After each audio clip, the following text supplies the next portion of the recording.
punishment. The sun rose each morning into a sky bleached white with heat, and by noon the air shimmered in waves that made the horizon dance and dissolve. This wasn't the pleasant warmth of early summer, when green grass ripples under gentle breezes. This was heat that cracked the earth open. Heat that turned once lush grasslands into expanses of brittle brown stalks that crunched under every step. The drought began in spring and never broke. April rains that usually soaked the plains and coaxed prairie grass to shoulder height simply didn't come. May stayed dry. By June, the creeks that normally ran year-round had become chains of stagnant pools, shrinking daily, ringed with the desperate tracks of cattle and wildlife competing for every drop. Ranchers watched their grasslands with growing unease, but not yet alarm. Bad years happened. The West was unpredictable. Surely the rains would come eventually. Surely this was just a temporary dry spell. They were running more cattle than the land had ever supported. That was the problem, though few admitted it. The cattle boom of the early 1880s had been intoxicating. Eastern investors and European nobility had poured money into Western ranching, seduced by stories of limitless grass and cattle that reproduced themselves into fortunes. Ranchers who'd started with a few hundred head now ran thousands. Some operations counted their cattle in the tens of thousands. The math was simple and irresistible. Cattle bought in Texas for $10 a head could be driven north, fattened, on free grass, and sold in Chicago for $40, $50, sometimes $60. The Great Plains were an enormous, rent-free feedlot. The grass was free, the water was free. All you needed was cattle and cowboys to watch them, except the grass wasn't limitless, and the water wasn't guaranteed, and running 10 times more cattle than the land could sustainably support worked fine until conditions turned bad. That summer, conditions turned very bad indeed. Prairie fires became constant. The dry grass ignited from lightning strikes, from careless campfires, from sparks off wagon wheels striking rocks. Once started, fires raced across the plains for miles, sometimes days, consuming what little forage remained. Cowboys fought these fires with wet blankets and desperate prayer, but mostly they just watched the range burn, knowing each acre of blackened stubble meant less food for the cattle that fall in winter. By late summer, water sources that had never gone dry in memory went dry. Springs that had sustained homesteads for years simply stopped flowing. Rivers that normally ran strong became braided trickles through wide, cracked mudflats. Ranchers began to panic, moving herds constantly in search of water and grass, often finding neither. The cattle themselves began to show the strain. They should have been fat and sleek, building reserves for winter. Instead, their ribs became visible. Their hip bones protruded. They moved sluggishly, conserving energy because they weren't getting enough food to burn. Range cows that should have weighed 900 pounds were coming in at 600, 700 if they were lucky. And still, the cattle companies shipped in more stock.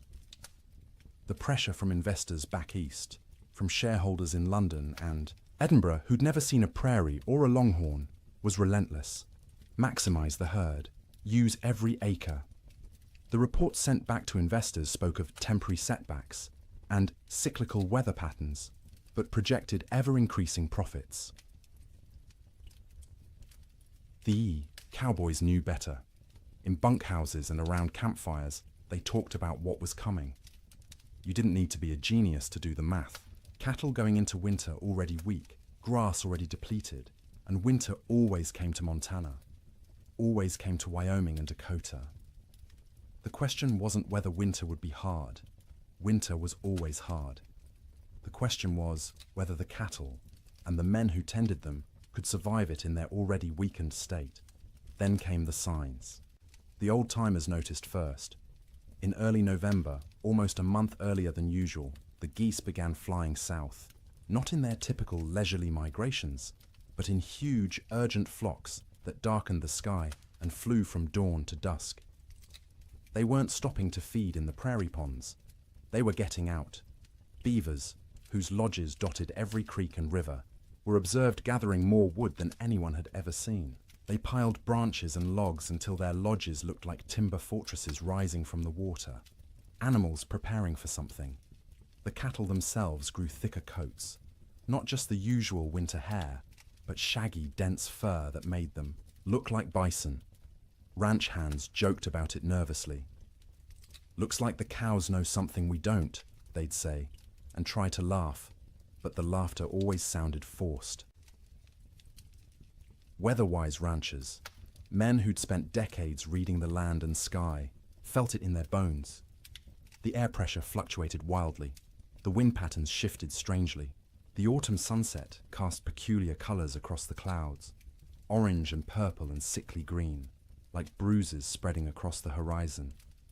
November brought the first snow, not the gentle, melting dustings that sometimes came and went in autumn, but real snow. Serious snow.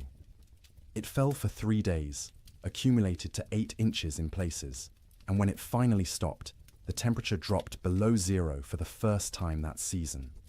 That snow melted eventually, as November snow often did, but it served as warning. Winter was coming early.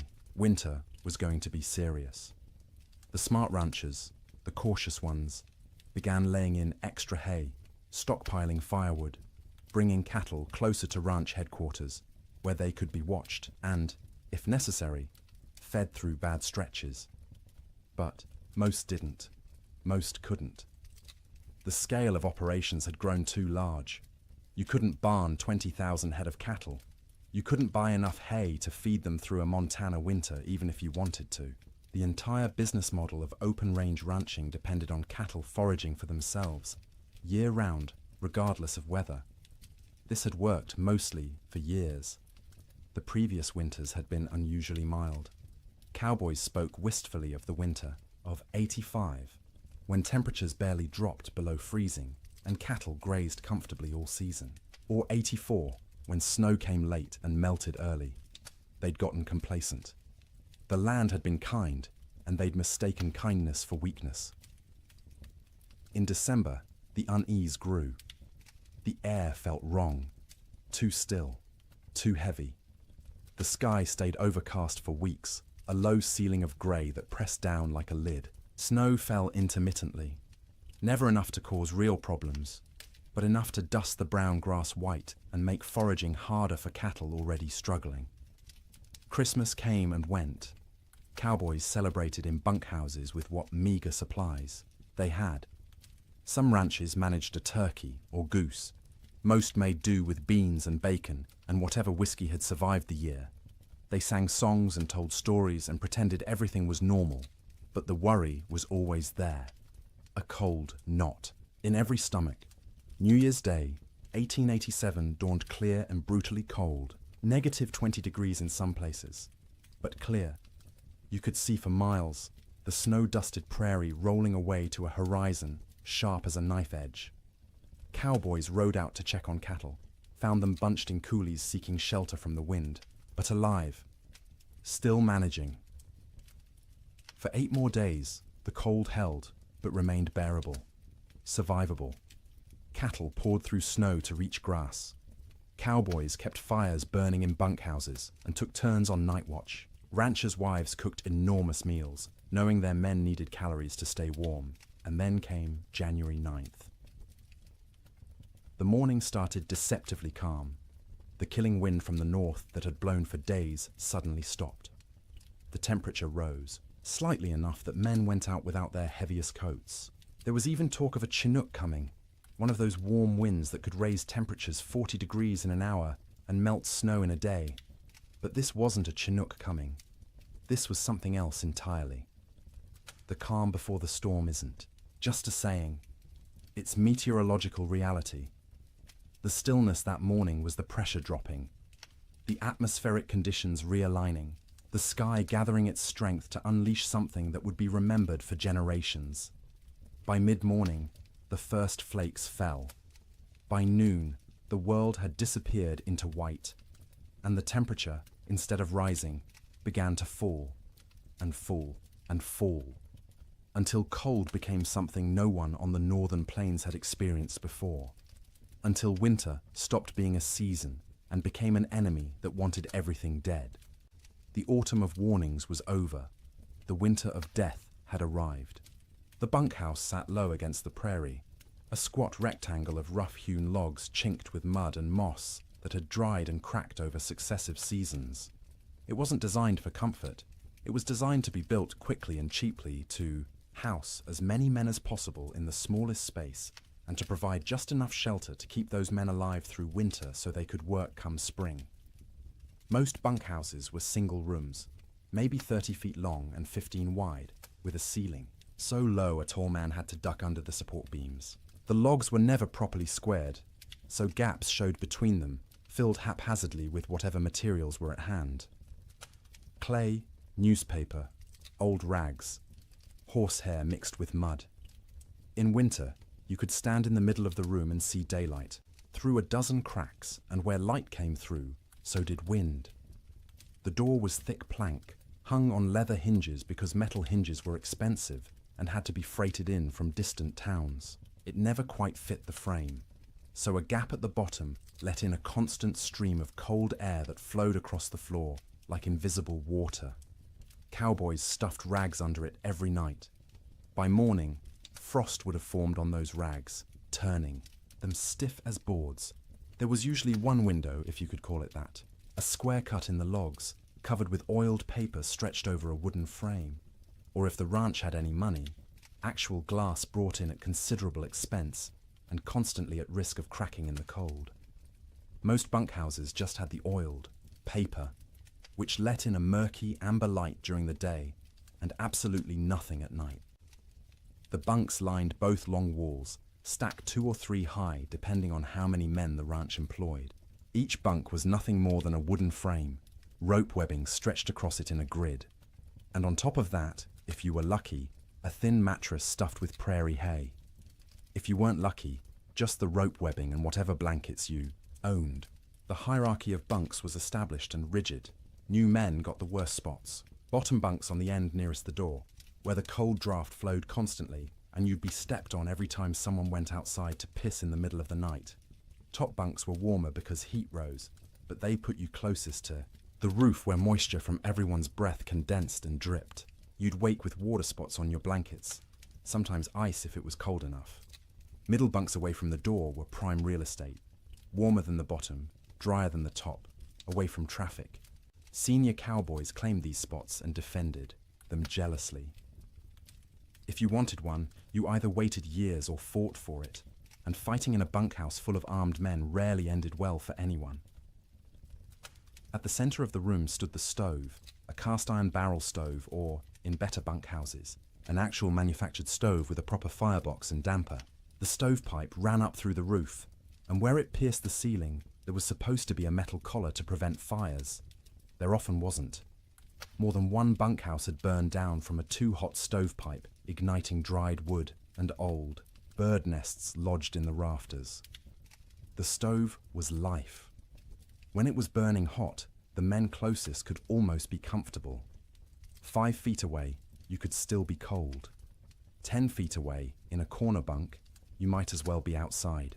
The stove created a temperature gradient so steep that men on one side of the room would be sweating, while men on the other shivered under piled blankets. Feeding the stove was a constant concern. Firewood was precious. Trees were scarce on the open plains, and what wood existed had to be hauled in by wagon from river bottoms or mountainsides miles away. Some ranches burned coal shipped in by rail, but coal cost money, and ranchers were notoriously cheap about anything that didn't directly increase cattle numbers. More often, cowboys burned whatever they could find: dried cow chips, sagebrush, buffalo bones, of which there were still plenty scattered across the plains from the great slaughter of a decade earlier. None of these burned hot or long. You had to feed the stove constantly to maintain any heat at all. At night, someone had to take responsibility for the fire. Usually, this rotated among the men, with each taking a shift to wake periodically and add fuel. Miss your shift, let the fire go out, and you'd wake to find 20 angry cowboys ready to throw you outside in your underwear to see how you liked the cold. Even with the stove going, the bunkhouse was never truly warm in winter. It was less cold than outside, which was the best that could be hoped for. Your face would be hot from the stove, while your back was cold from the draft. Your feet would be numb while sweat trickled down your spine. Comfort wasn't the goal. Survival, was the goal. Make it to morning alive and functional. That was success. Cowboys slept in their clothes. The idea of changing into night clothes, or worse, sleeping naked, was absurd. You slept in your wool shirt, your long underwear, your thick socks. On the coldest nights, you kept your pants on. Your hat stayed on your head or under it as a pillow, because hats were expensive, and you didn't want someone stealing yours while you slept. Boots were the exception. You took off your boots because sleeping in boots was miserable, and because boots needed to dry. They'd sit by the stove all night, the leather slowly warming and releasing the accumulated moisture of the day. The smell of drying leather mixed with the smell of unwashed men, wet wool, tobacco smoke, and the acrid tang of burning sage or cow chips. The smell of a bunkhouse was indescribable to anyone who hasn't experienced it. 40 men living in close quarters, bathing rarely because hauling and heating water was labor-intensive and rarely worth the effort. Clothes worn for weeks or months without washing, because washing meant they'd be wet and might not dry in winter, and wet clothes could kill you. The privy was outside, so men used a bucket in the corner at night rather than brave the cold, and that bucket added its own special contribution to the atmosphere. Tobacco smoke hung in layers because every cowboy who could afford it smoked too, passed the time. Some chewed and spit into cans or just onto the floor because the floor was already a mess of tracked-in mud, snow, manure, and spilled food. Mice lived in the walls and came out at night to scavenge. You could hear them scratching and squeaking, see them dart across the floor in the stove light. Some cowboys tried to kill them. Most gave up. There were always more mice, as long as they didn't chew holes in your blankets or get into the food. Stores, you learned to coexist. The sounds of a bunkhouse at night were particular. The wind outside, constant, varying from low moan to sharp whistle, depending on its strength and the gaps it found. The stove ticking as metal expanded and contracted with temperature changes. The creak of rope webbing as men shifted in their bunks, the thump of boots being pulled off and dropped on the floor. Snoring. Dear God, the snoring. 40 men in one room meant you'd have at least 10 serious snorers. Deep, rattling snores that shook the bunks. High, whistling snores that pierced through any attempt at sleep. Snores that stopped and started, until you'd lie there waiting for the next one, unable to relax. Sometimes men would throw boots at particularly bad snorers. Sometimes it helped. Usually it just made everyone else laugh and the snorer angry. Coughing was constant. The cold, the dust, the smoke, the close quarters meant everyone had some kind of lung affliction. Dry, hacking coughs that went on for minutes. Wet, rattling coughs that made you wonder if the man would survive the night. Cowboys coughed themselves, awake, coughed themselves back to sleep, coughed their way through the entire winter. Conversations happened in the dark. Men talked about home, about women, about cattle, about anything but the cold pressing in from all sides. Some conversations were quiet, just between neighbors in adjacent bunks. Others involved the whole room, stories being told and retold, jokes that weren't funny but made everyone laugh because laughter was warmth of a different kind. Letters were read and reread by stove light. A letter from home was precious, and a cowboy might read the same letter 100 times through a winter, memorizing every word, every loop of handwriting, every piece of news from a world that felt impossibly far away. Some men prayed. You'd hear whispered prayers in the darkness, usually from the younger cowboys, the ones still new enough to the work that death seemed like a possibility rather than an inevitability. Older hands didn't pray much. They'd made their peace with whatever was coming, or they'd stopped believing anything was listening. The bedding itself deserves attention. Each cowboy owned his own bedroll, a collection of blankets, and maybe a quilt that he'd rolled up and carried with him from job to job.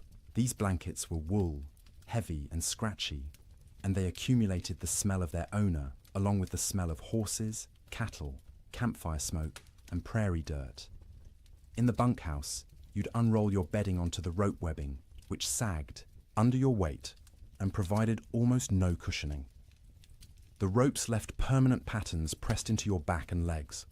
After a few weeks, you stopped noticing. Your body just accepted that sleep meant discomfort and adjusted expectations accordingly. On the coldest nights, men piled every blanket they owned on top of themselves. 3 blankets, 4, 5 if they had them. The weight was crushing, but weight meant warmth, and warmth meant survival. Some cowboys, the poorest ones or the newest, didn't have enough blankets. They'd sleep in their coats, under their coats, wrapped in saddle blankets that smelled of horse sweat and mold. The truly desperate would share bunks, 2 men pressed together for body heat, which was awkward and carried implications, but was better than freezing. You'd see this more in the deepest cold, when propriety mattered less than waking up with all your fingers and toes. Getting into bed was a shock every night. The blankets had been sitting in the ambient temperature of the bunkhouse all day, which meant they were cold. Not frozen, but cold enough that sliding under them made you gasp. Your body heat would eventually warm the space between blankets, but it took 20 minutes, half an hour, of shivering and curling into yourself before that happened. Some cowboys heated rocks in the fire and wrapped them in cloth to put in their bunks. This worked for about an hour, providing a spot of genuine warmth for your feet or your hands. After that, the rocks were just heavy, cooling lumps taking up space, and you'd have to decide whether the effort of getting up and throwing them out was worth the loss of heat from opening your blanket cocoon. Sleep, when it finally came, was never restful. You were always partially aware of the cold trying to find you, aware of the fire and whether it was still burning, aware of the other men around you, their sounds and movements, aware that if something went wrong, a fire, a medical emergency, a blizzard bad enough that the whole bunkhouse might collapse, you needed to be able to wake and move. Cowboys learned to sleep light, a skill born of necessity. In summer, you slept light because you might need to deal with stampeding cattle or approaching storms. In winter, you slept light because the alternative was dying without noticing. The nights stretched long, 15, 16 hours of darkness in the depths of winter. You couldn't stay awake for all of it. Candles and lamp oil were too expensive to burn for light. So you slept in stages. A few hours, then wake when the fire needed tending. A few more hours, wake because your body was too cold or needed to piss. A few more hours, wake because someone else was moving around, or coughing, or because your back hurt too much to stay in one position. This broken sleep was exhausting in its own way. You'd wake in the morning having technically slept for hours but feeling like you'd barely rested at all. That was winter sleep in a bunkhouse. Not the deep, renewing sleep of comfortable beds in warm rooms, but the fitful, survival-focused sleep of men living on the edge of catastrophe. Every single night, for months on end. And when the great die-up came, when the temperature dropped to 60 below, and the wind tried to tear the roof off, and the cattle began dying by the thousands, even, that inadequate sleep became nearly impossible. Because how do you sleep when the world outside is ending? How do you close your eyes when you know morning might reveal losses beyond comprehension? You learn because you have no choice. You sleep because your body demands it. Brief, shallow, troubled sleep punctuated by periods of lying awake in the dark, listening to the wind scream, and wondering if you'll live to see spring. Morning came late on January 9th, the sun rising somewhere behind thick grey clouds that had settled over the plains like a lid.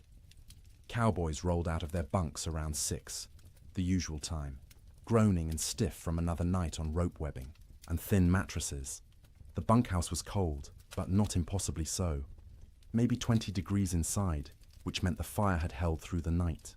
That was a victory. They pulled on boots that had spent the night by the stove, the leather still warm to the touch, stomped their feet to get blood flowing, stretched arms and backs that ached from the perpetual cold. Someone got the coffee going, pouring water from buckets that had a thin skim of ice on top despite being inside. The foreman, A weathered man named Jack Thompson, on one particular ranch in Montana, stuck his head out the door to check conditions. The wind that had been blowing hard from the north for days had stopped completely, dead calm. The air felt heavy, thick, like you could almost chew it. Temperature had risen slightly overnight, maybe up to freezing, or close to it. Might be a Chinook coming, Jack said, and a few of the men perked up. A Chinook, that warm wind that could raise temperatures 40 degrees in an hour, would be salvation, would give the cattle a break, would let everyone breathe a little easier. But the old-timers in the room, men who'd spent 20-30 winters on the northern plains, exchanged glances and said nothing. The calm felt wrong. The air pressure made their joints ache more than usual. This wasn't a Chinook. This was something else. Breakfast was the usual. Beans warmed up from the night before. Fried salt pork. Biscuits if the cook had bothered to make them, which he usually didn't. Coffee, hot and bitter and strong enough to dissolve the spoon. The men ate quickly, not talking much. Mornings were for eating and getting warm before heading out into the workday. By 8 o'clock, men were saddling horses, checking cattle in nearby pastures, hauling water from the creek, which involved breaking through ice that had gotten thicker each day. The world was grey and still. Snow covered everything in a lumpy white blanket, but it was old snow, crusted and dirty. Nothing new falling yet. Around mid-morning, maybe 10 or 10:30, someone noticed the first flakes. Tiny things, falling straight down. No wind to push them sideways. They accumulated on coat sleeves, on hat brims, on the backs of cattle who stood motionless, already conserving energy. Within 30 minutes, the flakes had gotten larger and were falling more densely. The grey sky seemed to lower, pressing down, until it felt like you could reach up and touch it. Visibility, which had been miles, dropped to maybe a quarter mile, then less. Cowboys on the range started heading back to the bunkhouse. This was going to be a storm, and you didn't want to be caught out in a storm. The foreman sent riders to gather men from distant line camps to make sure everyone got back to the main ranch before conditions got bad. But conditions got bad faster than anyone expected. By noon, the wind returned. Not gradually building, but suddenly, like someone had opened a door. It came from the north, from Canada, from the Arctic, and it came with a howl that made horses shy and men grab for their hat brims. The temperature, which had been hovering near freezing, began to fall. 1 degree, 2 degrees, 5. The wind picked up the falling snow and threw it horizontally. Visibility dropped to 50 feet, then 20. Within an hour of the wind starting, you couldn't see your hand held at arm's length. The world became a screaming white chaos, where direction lost all meaning. Cowboys who'd been a mile from the bunkhouse when the wind started faced a terrible choice. Try to make it back and risk getting lost and dying, or try to find any shelter at all and hole up until it passed. Some made it back, stumbling into the bunkhouse half frozen, faces covered in ice where their breath had condensed and frozen in their scarves. Others weren't so lucky. A young cowboy named Billy Henderson, 18 years old, had been checking on a small herd in a draw maybe 2 miles from the main ranch. When the storm hit, he tried to make it back. His horse refused to face into the wind, kept trying to turn and run south. Billy fought the horse, knowing that south led away from shelter, from life. The horse won the fight, turned, and ran with the storm. Billy's body was found 3 weeks later, 15 miles south of the ranch, frozen solid, still in the saddle. The horse had died beneath him, also frozen, its legs locked in a final stride. Billy had tied himself to the saddle with his lariat so he wouldn't fall off. It hadn't saved him, but that tragedy was still in the future. At noon on January 9th, Billy was just missing, and everyone assumed he'd found shelter somewhere and would show up when the storm passed. People didn't yet understand that this storm wasn't going to pass. Not in hours, not in days. The temperature kept falling. By 2 in the afternoon, it was 0. By 4, it was 20 below. The wind, instead of slacking, grew stronger. It found every crack in every wall, every gap in every window frame. In the bunkhouse, men stuffed blankets against the door, hung canvas over the oiled paper window, and fed the stove constantly, but the cold still invaded. Snow didn't just fall, it flew sideways, driven by wind that hit 50, 60 miles per hour in gusts. The snow was fine and dry, almost like dust, and it found its way through impossibly small openings. It drifted through the cracks between logs. It sifted around the doorframe despite the blankets stuffed there. It even seemed to come down the stovepipe, hissing when it hit the hot metal. Inside the bunkhouse, men watched drifts form along the walls. Inside the building, snow accumulated in the corners, under the bunks, anywhere the wind could push it. They swept it out, but it just came back.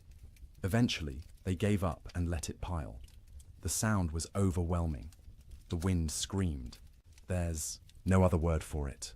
A constant, piercing shriek that vibrated in your bones and made thought difficult. It rose and fell in waves, sometimes dropping to a mere roar before surging back to that terrible scream.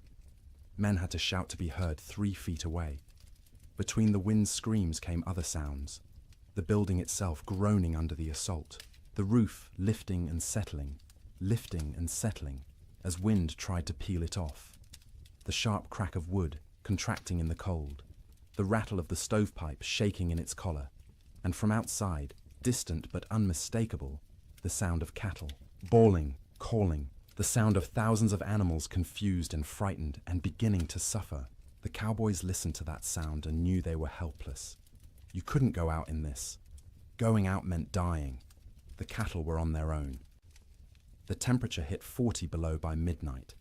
Inside the bunkhouse, with the stove glowing red hot, the temperature near the stove was maybe 50 degrees.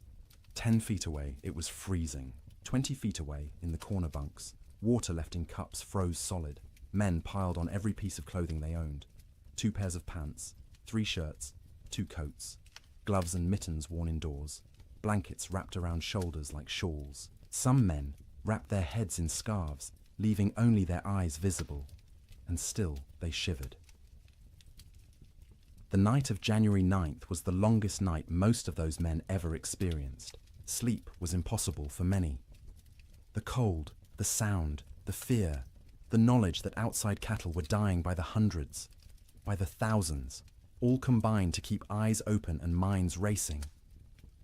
Those who did sleep did so fitfully, waking every few. Minutes from nightmares or from the cold penetrating their blanket cocoons, or from the building shaking in a particularly hard gust. The fire had to be fed constantly, every 15 minutes, every half hour at most, because letting it die meant everyone would die with it. Men took shifts by silent agreement. One would get up, face the cold outside his blankets, feed the stove, and retreat. An hour later, someone else would do the same. All night long through those terrible hours, they kept the fire alive, and the fire kept them alive. But just barely. By dawn on January 10th, 16 inches of snow had fallen, though you couldn't measure it accurately because the wind had sculpted it into drifts 20 feet high in some places, while scouring other areas down to bare ground. The temperature had dropped to 46 below zero. The wind hadn't slacked at all, and the storm was just beginning. This wasn't a 2-day blizzard that would blow through and leave clear, cold weather behind. This was the start of a meteorological siege that would last, with brief breaks, through all of January, through February, into March. The great die-up had begun. Men didn't know that yet, huddled in bunkhouses across Montana, Wyoming, and Dakota Territory. They thought they were waiting out a bad storm. A few days, maybe a week, and it would clear. The cattle would be weak and scattered, but they'd recover. Spring would come, as it always did. They didn't yet understand that the world outside was dying, that cattle were already freezing where they stood, eyes frozen shut, ice forming over their nostrils with each breath, slowly suffocating as they slowly froze. That the open range, cattle industry, the boom that had made fortunes and drawn investors from around the world, was ending in that screaming wind. All they knew was cold. Cold beyond anything most had experienced. Cold that hurt to breathe, that made your lungs ache, that turned your breath to ice crystals before it could fully leave your mouth. Cold that was no longer just weather, but an active presence, a malevolent force trying to kill everything that lived. And the night ahead, the second night of the storm, would be even colder. -50, -60 in some locations. Cold that would crack trees. Cold that would freeze cattle solid while they stood. Cold that would seep through every wall, every blanket, every layer of clothing, searching for the warmth of human bodies and slowly, inexorably, draining it away. The cowboys fed the fire and waited. There was nothing else they could do. The Yiwa storm had them trapped as surely as if they were in a prison. All they could do was feed the fire, wrap themselves in blankets, and try to survive until morning, and then survive the morning after that, and the one after that, day after day, night after night, as the storm continued and the temperature stayed brutally, impossibly cold. The great die-up was no longer coming. It was here. Sleep. During the storm wasn't sleep as most people understand it. It was something closer to losing consciousness in brief intervals, the body shutting down, not because it felt safe, but because it couldn't maintain full awareness any longer. The exhaustion of constant vigilance, of shivering, of fighting the cold that pressed in from all sides, eventually overwhelmed even the most determined wakefulness. In the ranch houses scattered across the frozen plains, families faced the storm with a different kind of terror than the cowboys in their bunkhouses. Ranch houses were sturdier than bunkhouses, built to last generations rather than just seasons. They had proper foundations, real windows with glass, doors that fit their frames. But they were also larger, harder to heat, and filled with children who didn't fully understand why the wind screamed so loudly or why Papa looked so worried. The Ferguson family lived in a 2-room cabin near the Musselshell River in Montana. William Ferguson, his wife Martha, and their 4 children, ranging in age from 3 to 11. When the storm hit that afternoon of January 9th, William had been out checking on a small herd they kept close to the house. He barely made it back, stumbling through the door with ice caked in his beard and eyebrows, his face raw and bleeding from wind-driven snow. Martha had already pulled all the children into the main room, the one with the fireplace. The second room, the bedroom, was abandoned for the duration. You couldn't heat both rooms. You had to choose, and you chose the one with the fire. The children helped drag mattresses and blankets from the bedroom, piling them on the floor near the hearth. By nightfall, the temperature inside that bedroom, separated from the main room by just a thin wooden door, had dropped below freezing. Frost formed on the inside walls. The wash basin Martha had left on the dresser froze solid, expanding and cracking the ceramic bowl with a sharp report that made everyone jump. In the main room, the family arranged themselves for a siege. William stacked firewood within arm's reach of the fireplace, more wood than he'd normally burn in a week. Martha filled every pot and pan with water, knowing that if the storm lasted, they wouldn't be able to get to the well. The pump would freeze. The well itself might freeze. Water was survival. The children sensed their parents' fear and grew quiet, subdued in a way children rarely are. They huddled together on the mattresses, watching the fireplace with wide eyes as their father fed it log after log. The fire roared, consuming wood at an alarming rate, but even standing directly in front of it, you could feel the cold at your back. That first night, nobody truly slept. The children dozed fitfully, waking every time the wind hit a particularly violent gust, every time the house shook, every time their father got up to add wood to the fire. Martha sat up through most of the night, mending by firelight, her hands moving automatically through familiar motions, while her mind worried at the problem of how long their supplies would last. William dozed in his chair, the rifle across his lap, though what good a rifle would do against a blizzard he couldn't have, said. It was simply habit, the frontier habit of being armed, of being ready. When you couldn't do anything useful, you could at least maintain the posture of readiness. The second night was worse. By then, the storm had been blowing for 30 hours straight. The temperature had dropped to 50 below outside, which meant maybe 30 below in the unheated bedroom. And even with the fire blazing in the main room, it was barely freezing where they slept. They'd pulled every blanket in the house onto the mattresses on the floor. Wool blankets, quilts made from scraps of fabric, buffalo robes William had traded for years ago. The family slept together, all 6 of them in a pile, sharing body heat like animals in a den. The children in the middle, where it was warmest, the parents on the outside, taking the brunt of the cold that radiated from the walls despite the fire. Martha sang to the children before sleep, or what passed for sleep. Old songs her mother had taught her, lullabies in German that the children didn't understand, but found comforting anyway. Her voice was soft, almost lost under the shriek of the wind, but the children pressed close and listened.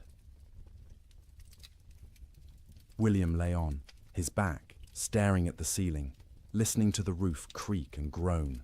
Every gust of wind made him tense, waiting for the moment when the roof would tear free and expose them all to the killing cold.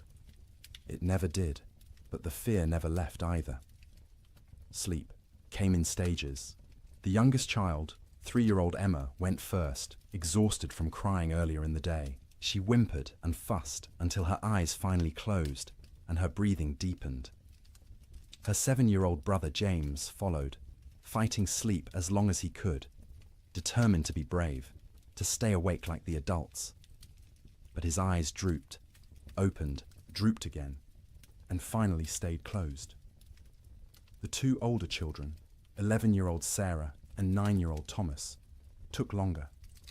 They understood more, worried more, and their minds wouldn't quiet. Sarah kept asking when the storm would end. Thomas asked if the cattle were all right, if Papa's horse had made it to the barn, if the chickens in the coop behind the house had frozen yet. Martha answered in soothing murmurs, not really answering at all, just making comforting sounds until the children's questions trailed off and their breathing slowed. She waited until she was sure they were deeply asleep before she allowed herself to close her own eyes. But closing her eyes wasn't sleeping. It was resting with her ears still alert, still tracking every sound.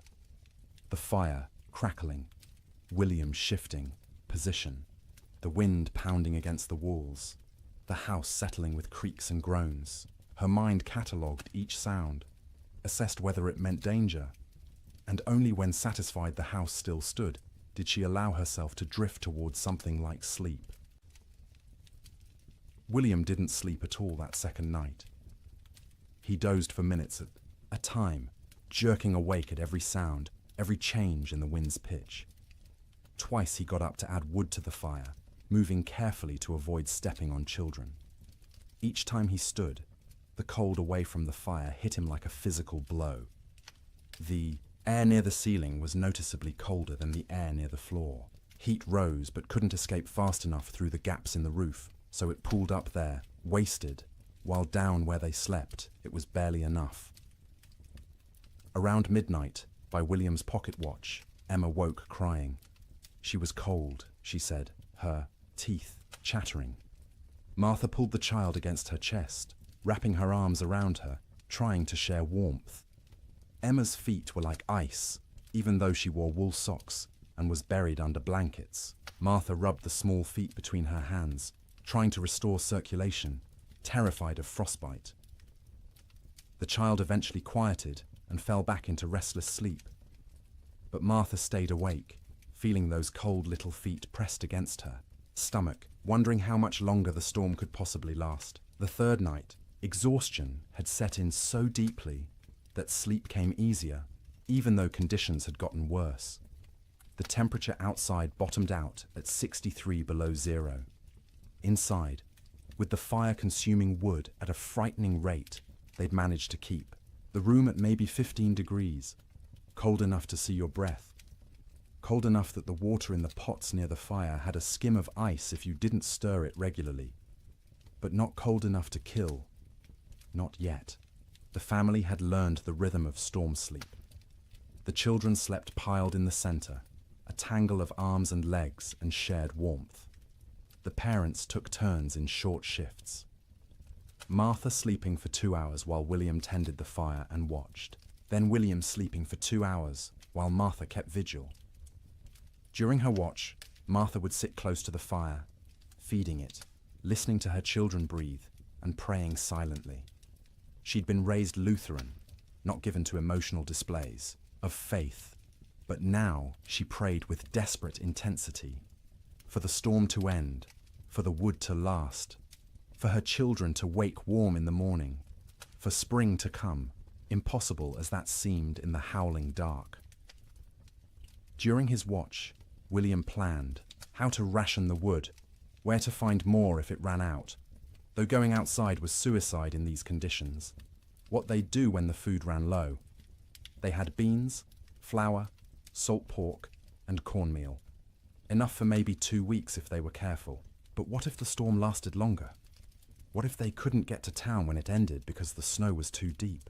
These thoughts circled endlessly, keeping him awake even during his supposed sleep shifts.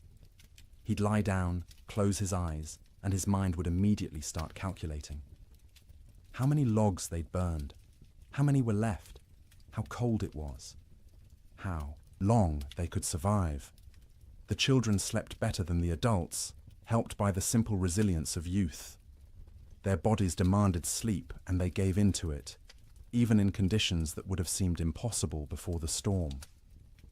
Sarah dreamed of summer, of the garden behind the house heavy with tomatoes and beans. Thomas dreamed of cattle drives, of riding with the cowboys to distant railheads. James dreamed confused child dreams that he couldn't remember on waking. Emma didn't dream at all, or if she did, they were wordless and forgotten. They'd wake periodically, usually needing to pee, which meant using the chamber pot in the corner because going to the outhouse meant death. The chamber pot became part of the room's landscape, emptied by William each morning by simply opening the door and throwing its contents out into the snow. It would freeze before it hit the ground. Martha developed a system for keeping track of the children during sleep. She'd reach out periodically, feeling for each small body, making sure everyone was still breathing, still warm enough. If a child had worked their way to the edge of the pile where it was colder, she'd gently pull them back to the center. If blankets had been kicked off, she'd rearrange them. This constant vigilance meant she never truly rested. Even during her sleep shifts, part of her brain stayed active, monitoring. She'd wake fully alert if a child coughed or moved suddenly, ready for crisis. Only after checking that everything was fine would she allow herself to drift back down. By the fourth night, a strange numbness had set in. The storm continued, would continue, had always been continuing, and would always continue. It became hard to remember a time before the storm, hard to imagine a time after. The world had narrowed to this room, this fire, this pile of blankets, these bodies pressed together against the cold.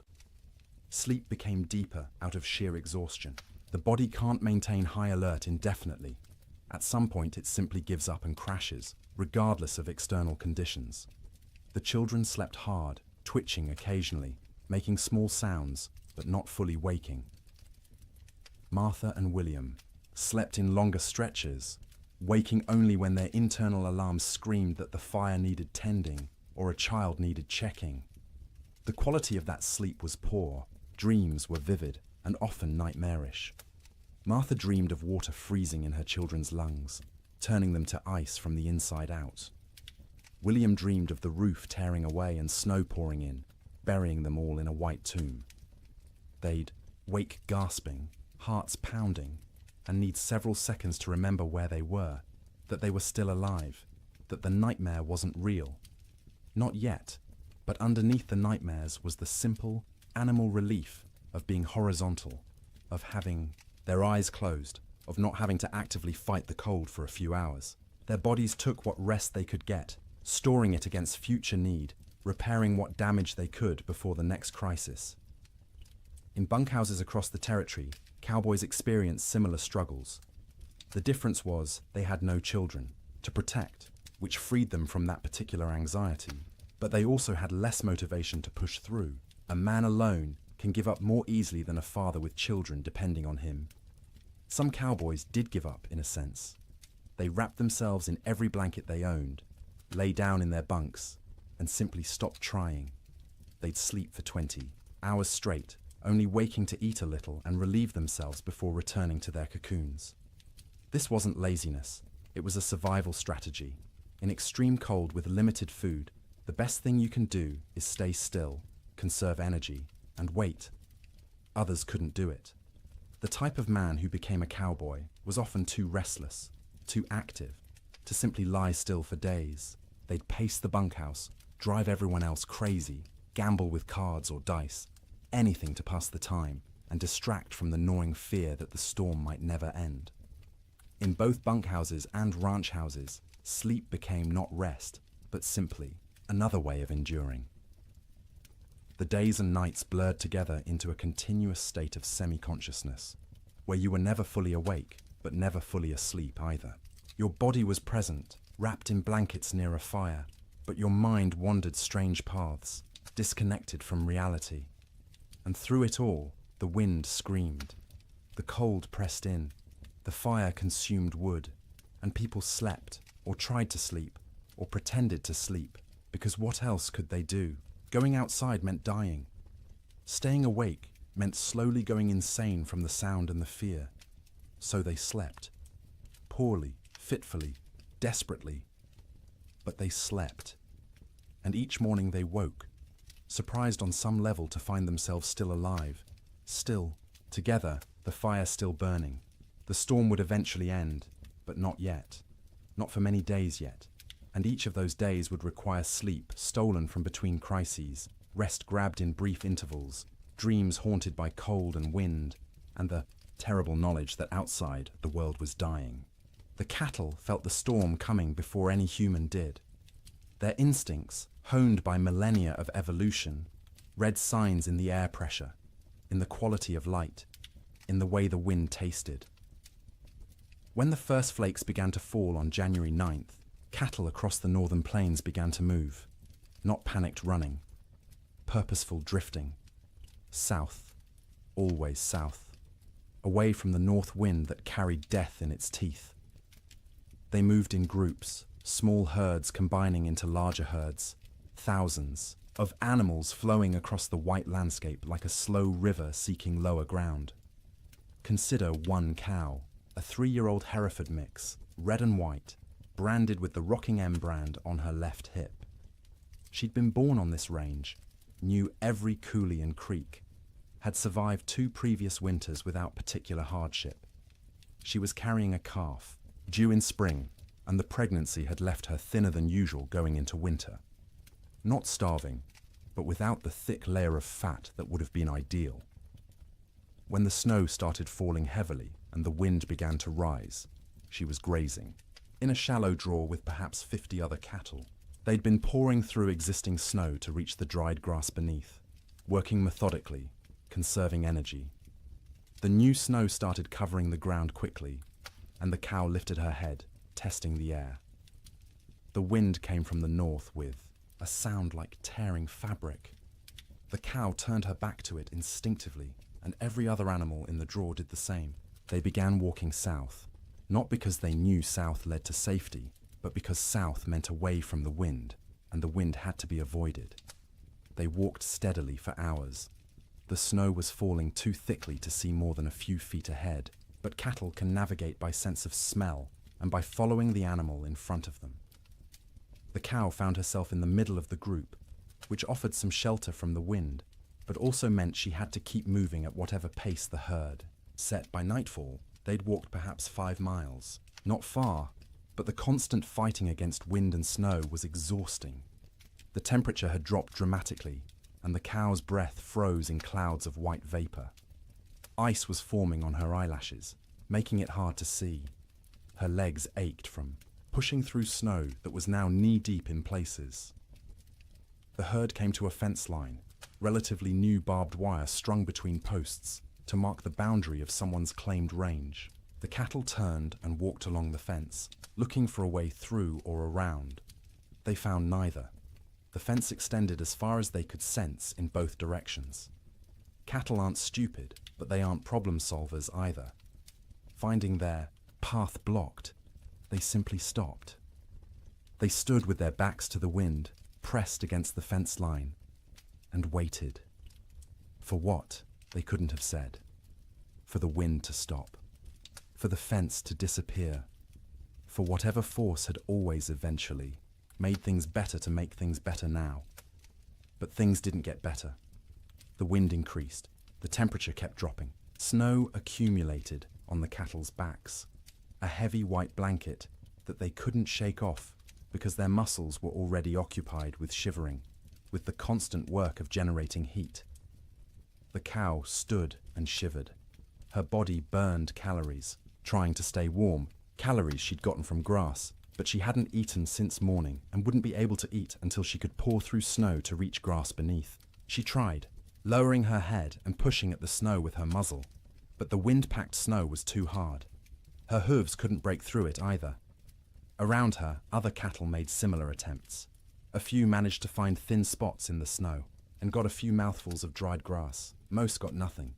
They stood and shivered, and slowly, gradually, their body temperatures began to drop. Cattle can survive remarkable cold if they're well fed and can escape the wind. But these cattle were already weakened from a summer of drought. They had no windbreak, and they weren't eating. Their situation was unsustainable. Something would have to change or they would die. It was that simple. By the second day, the cow's suffering had intensified. She'd been standing for more than 24 hours straight. Her legs trembled with fatigue. Ice had completely sealed her eyes shut. She'd stopped trying to open them, instead navigating by sound and smell, and the feel of other cattle pressed against her on either side. Her ears, exposed to the wind, had frozen. The tissue was dying, would eventually slough off if she survived, leaving her with shortened, mangled ears. But that was future pain. Present pain was the cold that had worked its way into her joints, making every small movement agony. The hunger that gnawed at her belly, the thirst because she couldn't melt snow fast enough in her mouth to get adequate water. The calf inside her still moved occasionally, little kicks and shifts that she could feel. Some part of her body was still prioritizing that calf, still sending nutrients and warmth to the growing life within. But those resources were running out. The calf was drawing on reserves that no longer existed. Around her, other cattle were in similar condition, some worse. A few calves, born too early that spring and smaller than they should be, had already died, frozen solid while standing, their mothers standing next to them and occasionally lowing in confusion. Older cattle, those with the wisdom of many winters, had tried to move away from the fence to find a coulee or draw that might offer windbreak. Some succeeded and survived. Most simply exhausted themselves walking in circles in the blinding snow and returned to the fence line to die with the herd.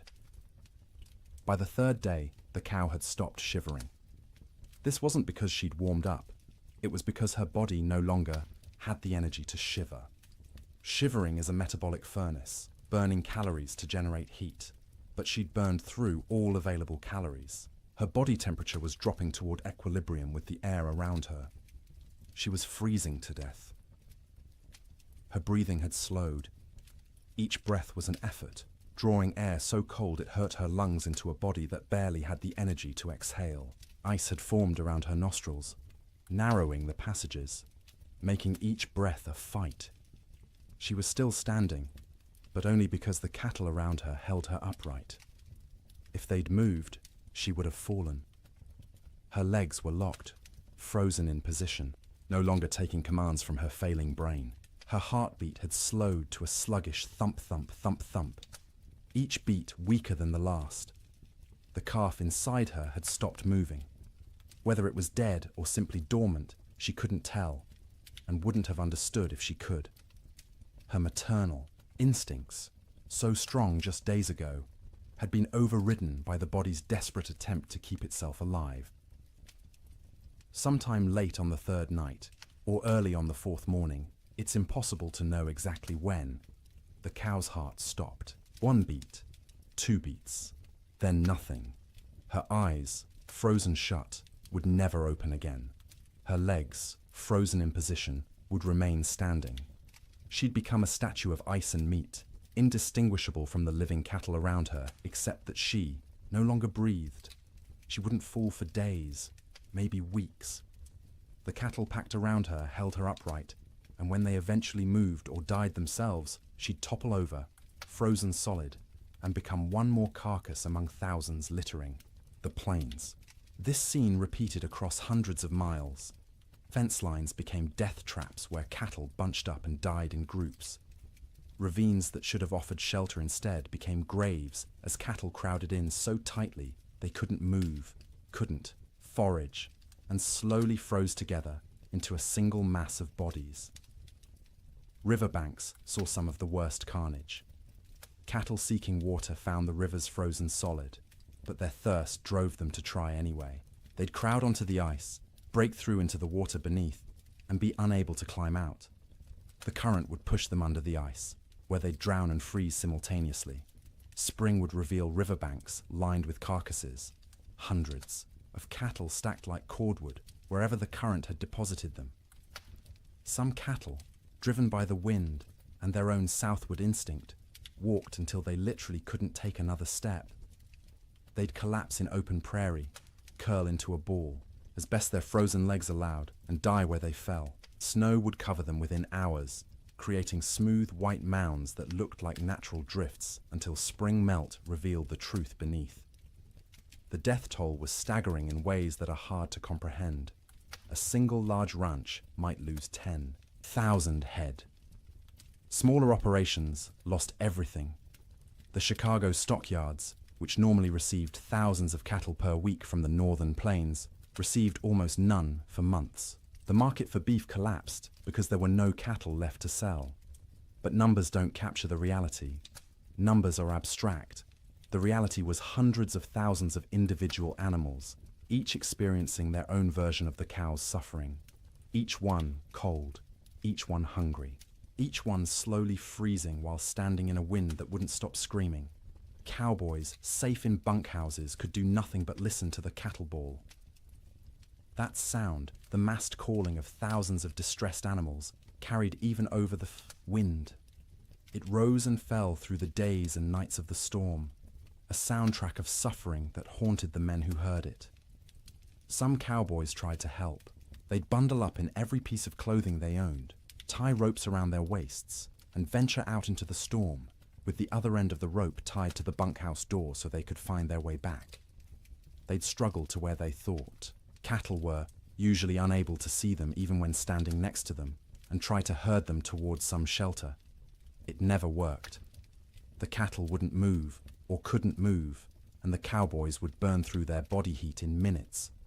Barely, enough time to stumble back to the bunkhouse before frostbite claimed fingers and toes. They'd collapse inside, gasping and shaking, and lie near the stove for hours trying to warm up while listening to the cattle continue to bawl outside. Eventually, the bawling stopped. Not all at once, but gradually over days. Fewer and fewer, voices as more and more cattle died. By the end of January, the prairie was silent except for the wind. Silent because there was almost nothing left alive to make sound. The cattle of the open range, those millions of animals that had made fortunes for ranchers and fed the growing cities of America, were gone. The survivors, scattered and traumatized, would take years to recover. Most would never be found, lost in coulees and ravines where their carcasses would feed wolves and coyotes through the remainder of winter. The Great Die-Up earned its name from the cattle. They died in numbers beyond counting, in suffering beyond imagining. And every single death was quiet, private. The animal alone in the storm, except for other dying animals. No comfort, no relief, just the cold and the wind, until the end came, and the shivering finally stopped. Food became an obsession within days of the storm's arrival. Not because people were starving, not yet, but because every meal consumed was one fewer meal in reserve, and no one knew how long the storm would last or when resupply would be possible. Every bite carried the weight of calculation. Every pot of beans represented diminishing stores that might need to last weeks or months. In the Ferguson ranch house, Martha inventoried their supplies on the second day of the storm. She did this by candlelight while the children slept, and William kept watch by the fire. She counted every bag of flour, every pound of cornmeal, every strip of salt pork hanging from the rafters of the cold bedroom. She measured beans by the cupful, rice by the handful, and wrote everything down in careful columns in a ledger book. Flour, 42 pounds. Cornmeal, 18 pounds. Dried beans, maybe 30 pounds, 3 different varieties mixed together in a burlap sack. Salt pork, 14 strips, some thick, some thin. Rice, 5 pounds. Sugar, 3 pounds, precious and rationed even before the storm. Coffee, 2 pounds of beans, still in their burlap sack, aromatic and dark. Salt, plenty, a whole sack, bought last fall. Lard, a good supply, stored in a crock. Dried apples, half a sack, from their own trees. Molasses, 1 jug, nearly full. She did the math in her head, working through possible scenarios. 6 people, eating 3 meals a day. 18 meals per day. If they were careful, if they stretched everything, if they didn't waste a single bite, they had perhaps 3 weeks of food. Maybe 4 if they went hungry. 3 weeks seemed like plenty. No storm lasted 3 weeks, but Martha had learned in her years on the frontier to plan for the impossible, because the impossible happened with disturbing regularity. So she began rationing from day 1, before hunger forced the decision. Breakfast became smaller. Instead of flapjacks for everyone, she made 1 per person, thin and stretched with extra water to make the batter go further. The children complained but ate them anyway. William said nothing, just ate what was put in front of him and drank his coffee black to save the sugar. Dinner became the main meal, usually beans. Martha soaked dried beans overnight in water, then cooked them slowly through the day in a pot, suspended over the fire. She'd add a little salt pork for flavor, 1 strip cut into small pieces so everyone got a taste of meat. The beans cooked until they were soft, the liquid thick and sustaining. Everyone got a bowlful, sopped up with cornbread made from carefully measured cornmeal. Supper was often just leftover beans from dinner, reheated and eaten with whatever bread remained. Sometimes Martha made a thin soup from the bean broth, adding bits of dried apple for sweetness, calling it a special treat to make the children smile. The coffee was for William alone. Cowboys and ranchers believed coffee was essential, more important than food, and William was no exception. He drank it black and strong, rationing the precious beans so he could have at least 1 cup per day. That coffee was his luxury, his reminder that civilization existed beyond the wind and snow. Martha drank tea when she drank anything, made from herbs she'd dried the previous summer. Mint that grew wild along the creek, sage gathered from the prairie, rose hips collected in autumn. The taste was thin compared to real tea shipped from China or India, but it was warm, and it was hers, and it didn't consume their stores. The children drank water or milk, though the milk supply was problematic. They had 1 cow, a gentle Jersey, kept in the barn, and William had to venture out twice a day to milk her. The trip to the barn was only 50 feet, but felt like a mile. He'd bundle in every piece of warm clothing he owned, wrap his face in a scarf until only his eyes showed, and step out into the wind. The cold hit him like a fist every time. In the few seconds it took to cross from house to barn, exposed skin would start to freeze, his eyes would water, and the tears would freeze on his cheeks. His lungs would ache from breathing air that felt like shards of glass. But he made the trip because the cow had to be milked or she'd sicken, and they needed the milk. The children needed the milk. It was protein and fat and calcium and all the things growing bodies required. So twice a day, through the entire storm, William made that 50-foot journey and considered himself lucky the barn was so close. The cow produced less in winter, maybe 2 quarts a day instead of her usual gallon, but those 2 quarts were precious. Martha skimmed the cream off the top and used it sparingly.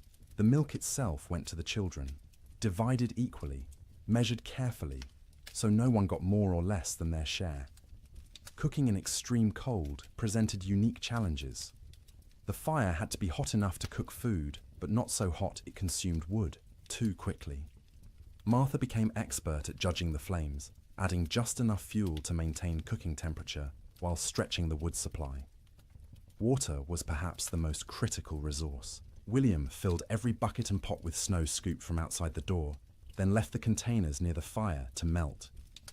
It took hours for snow to melt into usable water, and the water that resulted tasted flat and strange because it had no mineral content, but it was wet, and it was clean, and it kept them alive.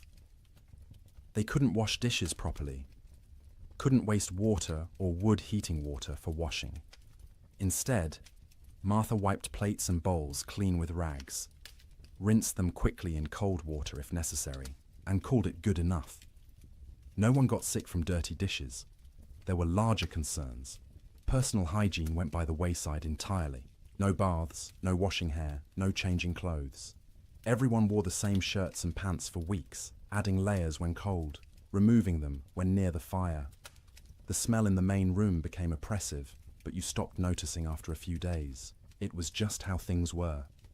In the bunkhouses, cowboys faced similar but different challenges. They had supplies, but those supplies were designed for men doing hard physical labor in normal winter conditions, not for men trapped indoors during the worst cold in recorded history.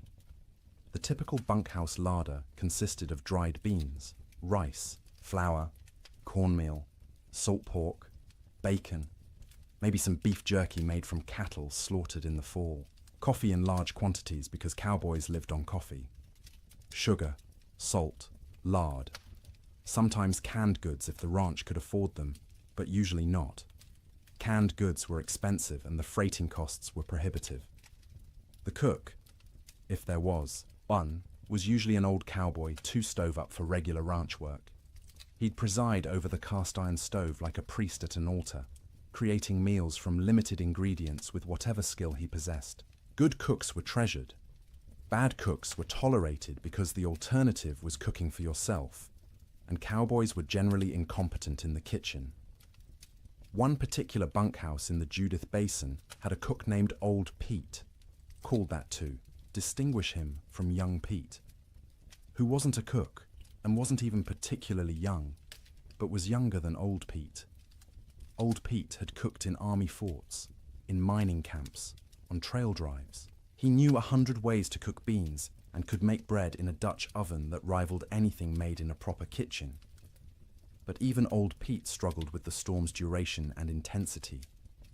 His usual recipes assumed men would be working hard, outside, burning thousands of calories daily. Now they were sitting around trying to stay warm, burning far fewer calories. They didn't need as much food, but they were bored and hungry from boredom, and managing those competing needs was delicate. He started making meals smaller but more frequent.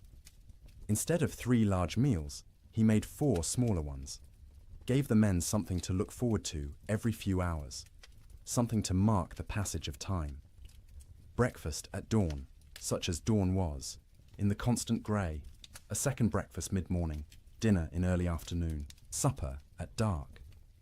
Each meal was simple: beans cooked with salt pork, cornbread or biscuits, coffee always, constantly, the pot never empty. Occasionally, he'd make a stew if there was meat available, though meat was running short. Most ranches had slaughtered a beef or 2 in the fall and hung the quarters to freeze. But accessing that meat meant going outside to the meat cache, which was difficult or impossible depending on the day. The men ate without complaint, mostly. Cowboys weren't complainers by nature. You ate what was put in front of you and were grateful to get it. But you could see them calculating, same as Martha Ferguson, counting days, estimating stores, wondering how long until starvation became a real concern rather than a theoretical one. Coffee was its own category of essential supply. Cowboys drank coffee the way other people breathed, constantly and without thought. A pot of coffee sat on the stove at all times, thick and black and strong enough to float a horseshoe. Men would pour themselves cups throughout the day and night, warming their hands on the tin cups, savouring the bitter heat. Old Pete guarded the coffee supply jealously. He knew exactly how many pounds they had, how much they consumed daily, how long it would last. When supplies began running low, he started stretching the coffee by reusing grounds. First brew was strong for the morning pot. Those same grounds would be used again for the afternoon pot, weaker but still coffee.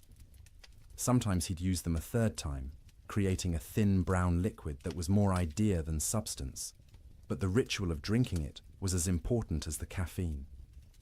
Sugar went into coffee for those who used it, though most cowboys drank it black. Sugar was also used sparingly in baking, a spoonful in a batch of biscuits to help them rise and add a hint of sweetness. But sugar was running low everywhere, and by the end of January, most outfits were out entirely. Salt, at least, was plentiful. Salt preserved meat, flavored food, and was cheap enough that even poor ranches had plenty. Cowboys ate salt with everything, needed it to replace what they lost sweating despite the cold. Their bodies burned hot from shivering, from the constant work of staying warm, and salt was essential. The mental aspect of food during the storm was almost as important as the physical nutrition. Mealtimes provided structure to otherwise formless days. They were events to anticipate, rituals that reassured everyone that civilization persisted despite the chaos outside. Children needed this structure especially. The Ferguson children learned to recognize mealtimes by the smells from the fire, by their mother's movements, by the rattle of bowls and spoons. They'd gather without being called, eager not just for food, but for the routine. Martha would serve, each child personally, making a small ceremony of it. Sarah first, as the oldest, then Thomas, then James, then Emma. Each child received their portion with their name spoken, a moment of individual attention that said, "You are seen, you are valued, you matter." Then William, then finally herself, always last, always the smallest portion, though no one noticed because she was skilled at hiding it. They'd eat together, mostly in silence because food was serious business. But afterward, there might be stories or songs. William would tell tales of his own childhood in Ohio, of winters there which had seemed hard at the time, but were nothing compared to this. Martha would sing in her soft voice, German lullabies or hymns. The children would listen and feel for a moment that everything might be all right. After eating came the work of making food last. Crumbs were gathered and saved for thickening, soup. Grease from cooking was poured into a jar and used again. Bones from salt pork were boiled to extract every bit of flavor and nutrition, then boiled again, then fed to the dog who lived outside the door in a snow shelter William had built. Nothing was wasted. Waste was sin in the arithmetic of survival. Every scrap had value, potential use, future purpose. Martha became a miser of food, hoarding and parceling it out with grim determination, knowing that running out meant death, and death was not an option while her children lived. The storm continued. January crawled past, each day a battle against cold and hunger and despair. Food supplies dwindled steadily. By the end of the month, the Ferguson household was eating 2 small meals per day instead of 3. The children's eyes developed the hollow look of inadequate nutrition. Martha's dresses hung loose where they'd once fit snugly. William's belt had to be tightened 2 notches, then 3, but they ate something every day, and they were all still alive. And the cow still gave milk, though less each week, and the fire still burned, and that was enough. It had to be enough, because spring would come eventually. It always came. The question was whether they'd survive long enough to see it, and whether there would be anything left of their lives when it finally arrived. Theodore Roosevelt was not in Dakota Territory when the blizzard struck. He was in New York, warm and comfortable in his sister's house, living the life of an Eastern gentleman which he'd tried so hard to leave behind. But his money was in Dakota. His dreams were in Dakota. And when the reports began filtering east about the catastrophic winter destroying the northern plains, Roosevelt's future was being written in frozen cattle and bankrupt dreams. He'd come to Dakota Territory in 1883, a wealthy young man fleeing personal tragedy. His mother and his wife had died on the same day, in the same house, within hours of each other. The grief had been unbearable, suffocating, and Roosevelt did what men of means often did when Eastern life became too painful. He went west.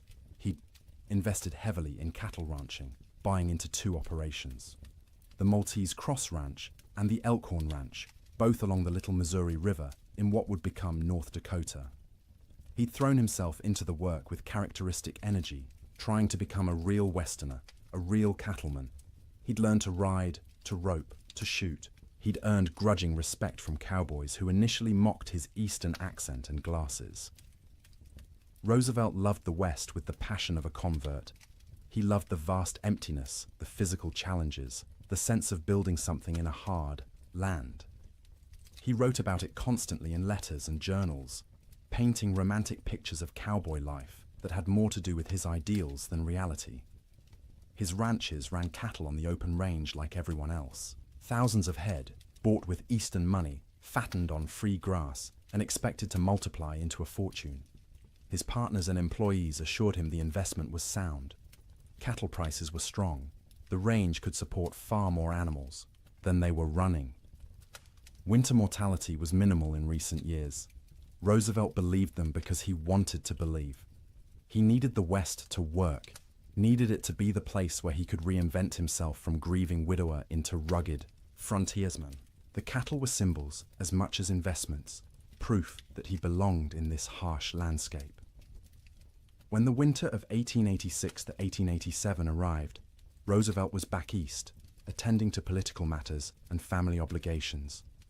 He was aware of the early reports, of harsh weather, but not overly concerned. Winter was always hard in Dakota. His men were experienced.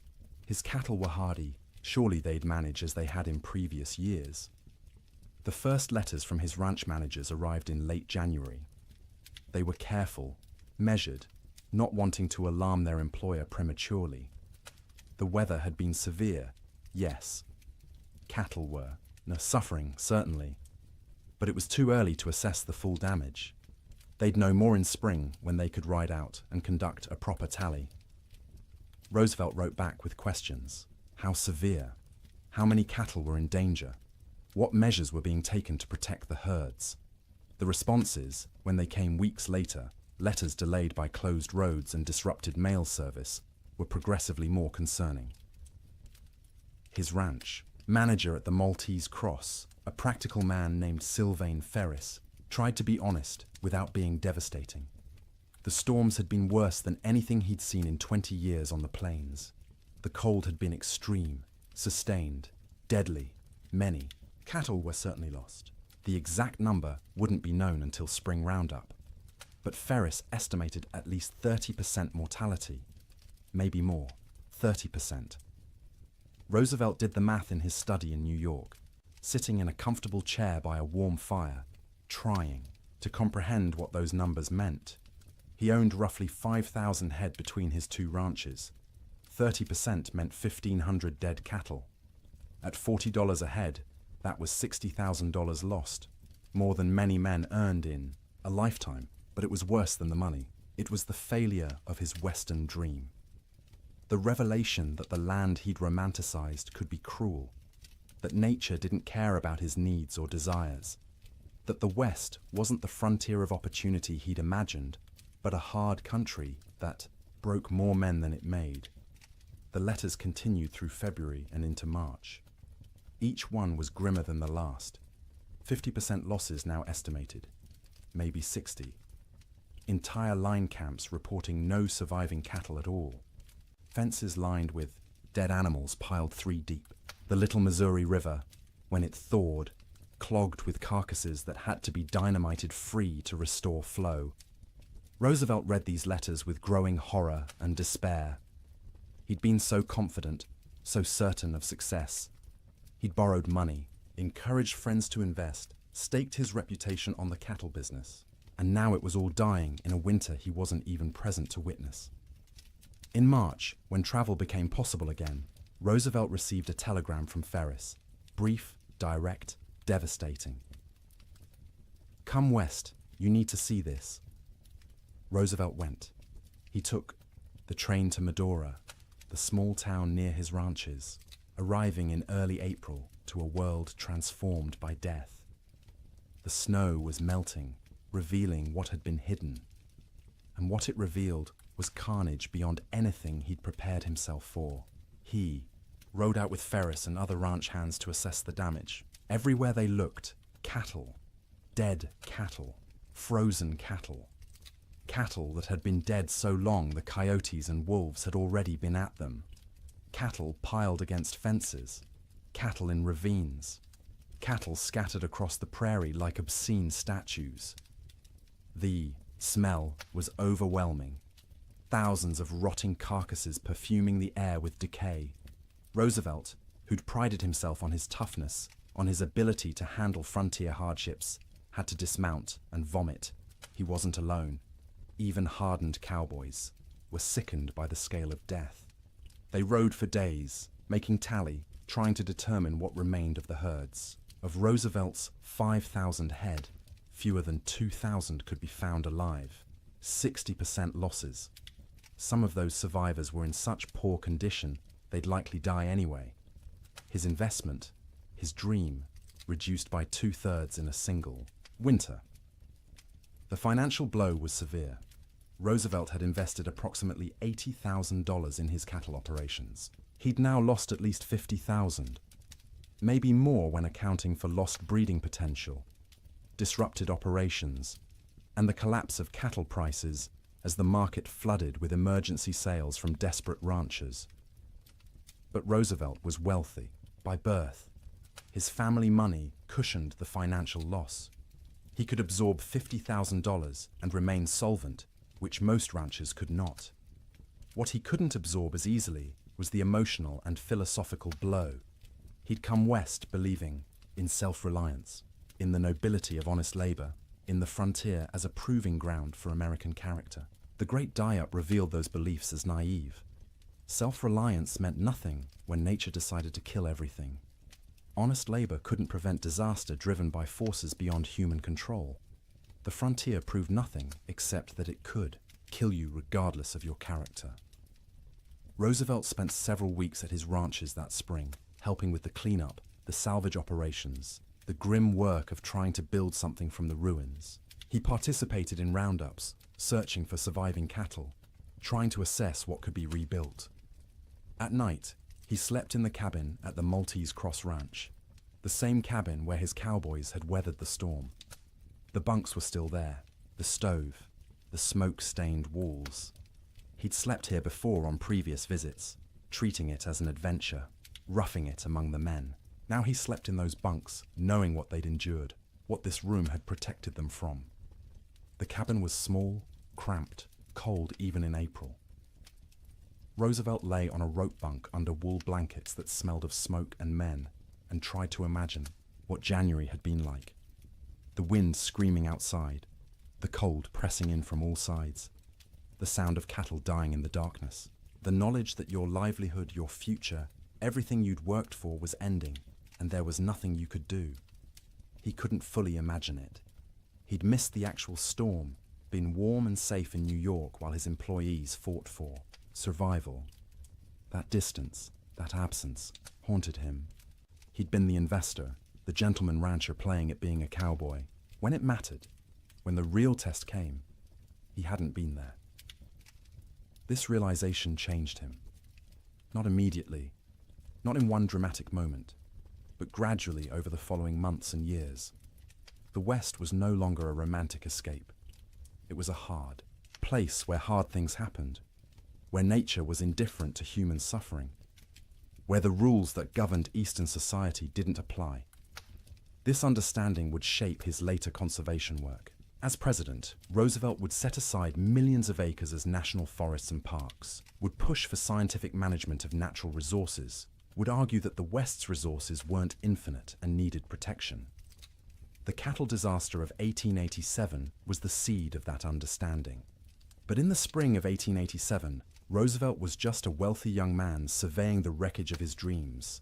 He walked among the dead cattle, rode across ranges that should have been covered with livestock but were eerily empty, and made calculations about what could be salvaged.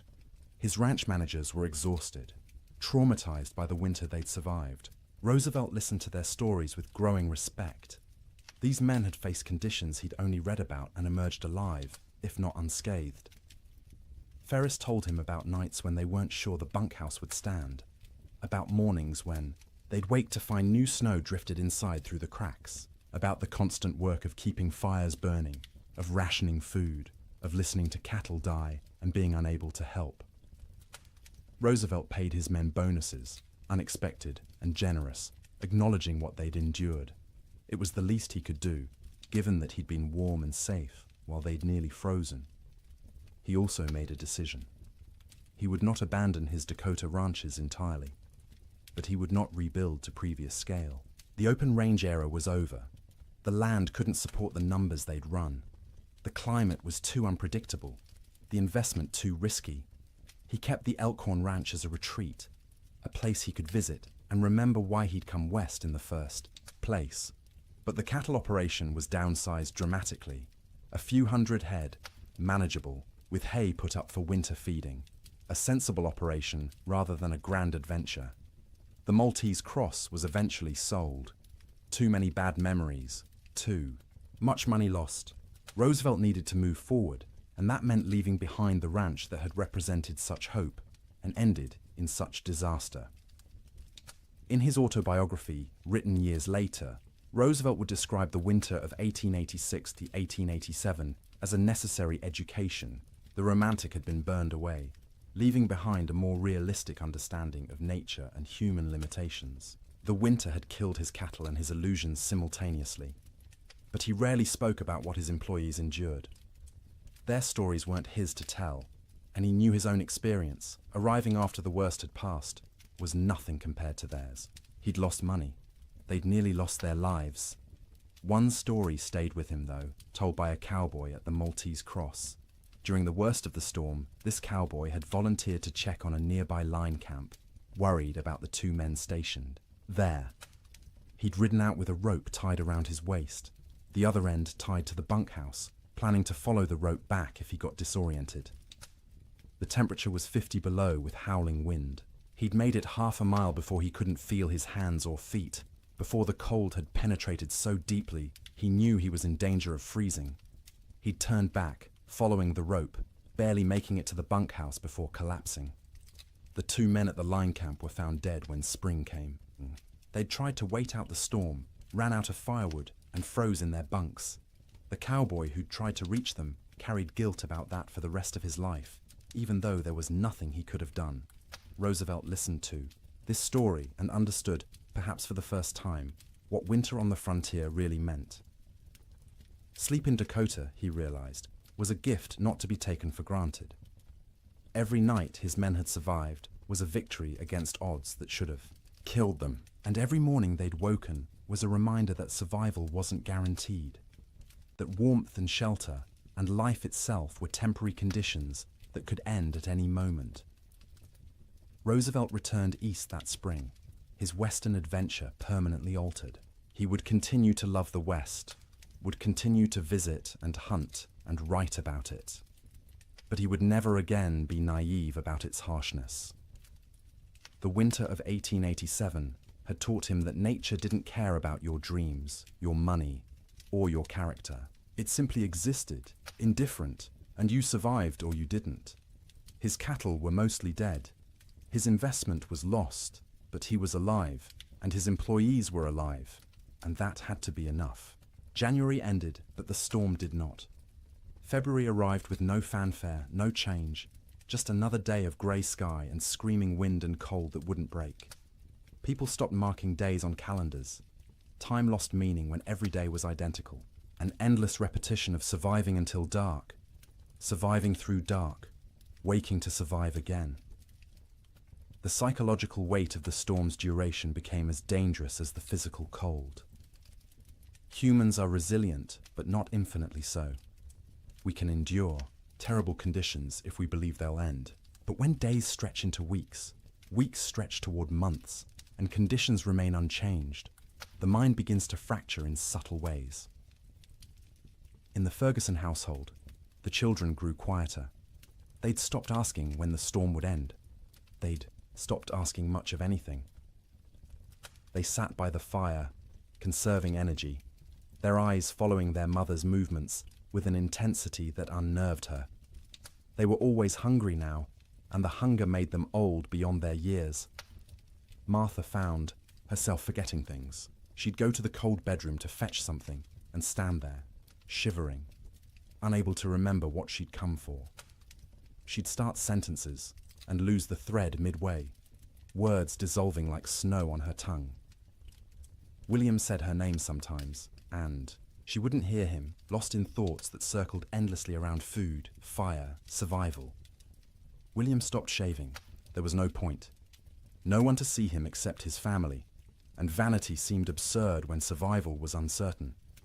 His beard grew thick and unkempt, ice forming in it every time he went outside to milk the cow or fetch wood. He'd come back in looking, like a wild man, and the children would stare at him until Martha made them look away. The cow's milk production had dropped to less than a quart per day. The animal was suffering from cold and inadequate feed, standing in the barn with her ribs visible through her hide. William knew they should slaughter her, use the meat, but the milk was too precious. As long as she gave any milk at all, he'd keep making that twice-daily journey to the barn. Sleep patterns disintegrated completely. There was no day or night anymore, just periods of lighter grey and darker grey outside the oiled paper window. People slept when exhaustion overwhelmed them, woke when cold or hunger or nightmares forced consciousness. The family's sleeping pile shifted constantly as people moved, trying to find warmth, trying to escape dreams. Martha's dreams were always about food, elaborate meals from her childhood in Wisconsin. Her mother's kitchen, warm and fragrant, tables loaded with roasted chicken and potatoes and fresh bread and butter. She'd wake with saliva flooding her mouth, stomach cramping with want, the disappointment of reality crushing. They had beans, always beans, the same beans cooked the same way, day after day, until the thought of eating another spoonful made her gag. William dreamed about summer, riding across green ranges, cattle fat and healthy, sun warm on his shoulders. He'd wake disoriented, expecting heat, finding only cold. The contrast between dream and reality was so sharp it hurt physically. His chest would ache, his throat would close. He'd lie there fighting tears while his family slept around him. The children's dreams were less specific, but more unsettling. They'd whimper in their sleep, reach out for comfort, wake crying without being able to say why. Emma, the youngest, stopped sleeping deeply at all. She'd doze in fits and starts, never truly relaxing, her small body tense even in sleep. The storm broke briefly in early February. For 3 days the wind dropped to a whisper, the snow stopped falling, and temperature rose to just below freezing. Clouds remained, but didn't seem as oppressive. The change felt miraculous after weeks of unrelenting assault. William ventured outside beyond the barn for the first time since January. The landscape was unrecognizable. Snow had sculpted itself into bizarre formations, drifts 20 feet high in some places, bare ground in others. The fence line he'd built 2 summers ago was completely buried. Only the tops of fence posts showed, wooden fingers pointing at the grey sky. He walked out across what had been their pasture, breaking through crusted snow with each step. The snow held his weight for a moment, then collapsed, dropping him thigh-deep into soft powder beneath. It was exhausting to move, each step a battle, but he kept going, desperate for space, for distance from the cabin that had become their prison. He found a dead cow half buried in a drift. One of their small herd, frozen solid, the hide pulled, tight over protruding bones. He stood looking at it for a long time, feeling nothing. He was too tired for grief. The cow was dead. More would be dead. Everything might be dead.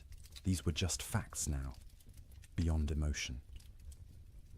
When he returned to the cabin, Martha and the children were standing in the doorway, watching him. They looked like ghosts in the grey light, pale and thin and insubstantial. He realized he probably looked the same to them. That night the Chinook wind arrived, warm wind from the southwest, carrying temperature up 30 degrees in 2 hours. It felt like a gift from God, a promise that winter could end, that warmth still existed somewhere in the world. People opened doors and windows despite the waste, of heat from their fires, desperate for fresh air, for the feeling of movement, for anything different. The warm wind melted the top layer of snow, water dripped from roofs, ran in small streams across frozen ground, pooled in low spots. For brief hours, it seemed like spring might actually come, that the nightmare might be ending, but the Chinook betrayed them. After 2 days of relative warmth, the wind shifted back to the north. Temperature plummeted. The water that had melted froze instantly, creating a thick crust of ice over everything. The snow that had softened turned to concrete, and when more snow fell on top of that ice, it created a prison for any surviving cattle. Before the Chinook, cattle could at least paw through snow to reach grass beneath. After the ice crust formed, this became impossible. Their hooves couldn't break through. They stood on top of their food, separated from it by inches of ice, and slowly starved, while the grass they needed lay tantalizingly close. Cowboys trapped in bunkhouses understood what this meant. Any cattle that had survived, January were now doomed. The Chinook hadn't been salvation. It had been a final cruelty, raising hope before delivering death more certainly than the cold alone could have.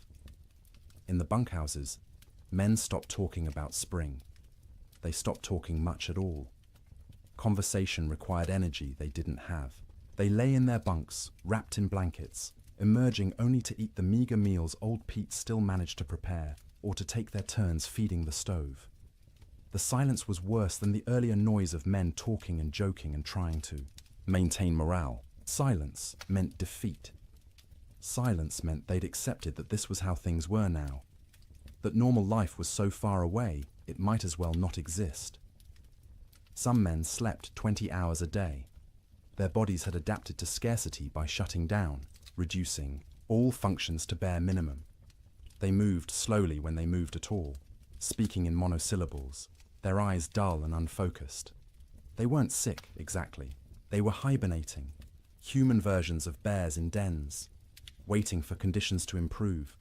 Others couldn't sleep at all, too anxious, too frightened, too aware of their situation. They'd lie awake hour after hour, staring at the ceiling, listening to the wind that never stopped.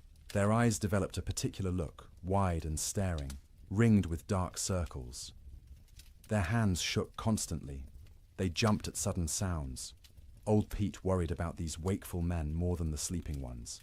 The sleepers were conserving energy, doing what their bodies told them to do. But the wakeful men were burning through resources they couldn't afford to lose. Their minds were eating themselves from the inside, consuming sanity the way their bodies were consuming stored fat. He tried to help in small ways.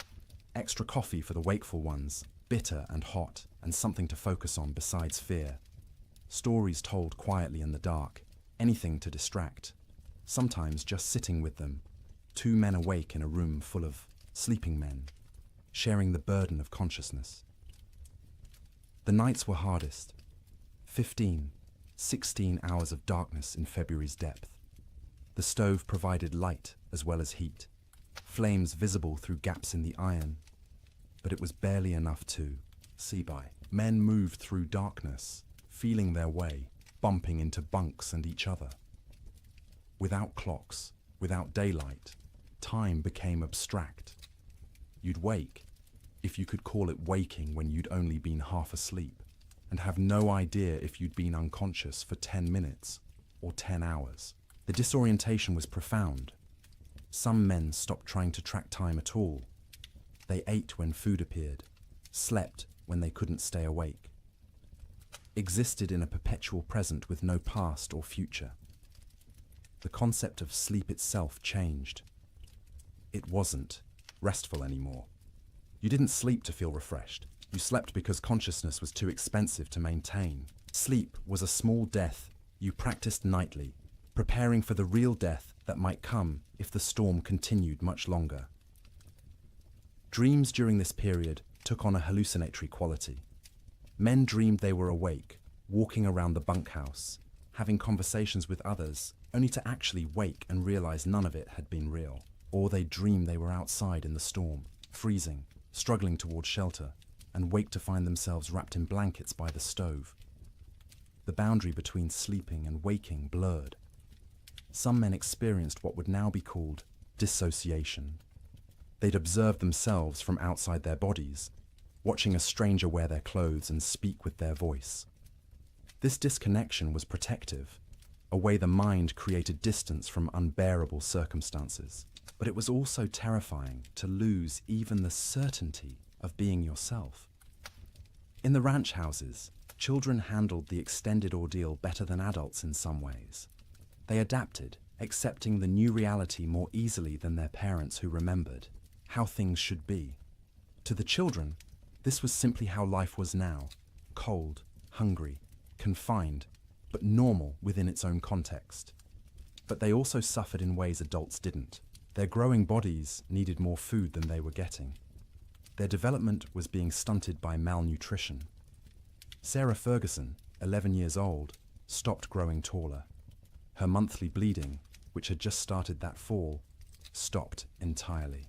Her body shut down non-essential functions to preserve life. Thomas developed a cough that wouldn't go away, a deep rattling in his chest that scared Martha. She'd give him extra portions of the thin soup she made, sacrificing from her own bowl, but it didn't help much. The cough persisted, worsening at night, keeping him and everyone else awake.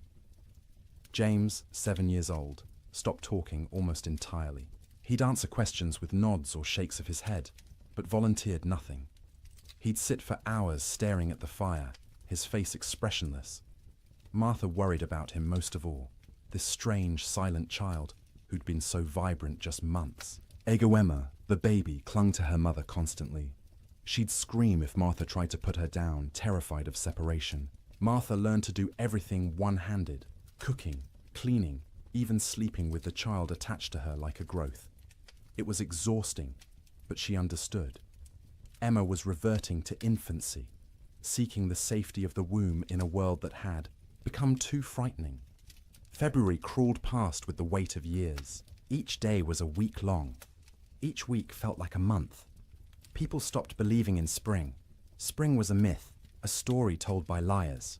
There was only winter, eternal winter, and the question was no longer when it would end, but whether you'd survive it. And still the wind blew, and still the cold pressed in, and still people slept fitfully in their prisons of wood and hope, waiting for deliverance that seemed less likely with each passing day.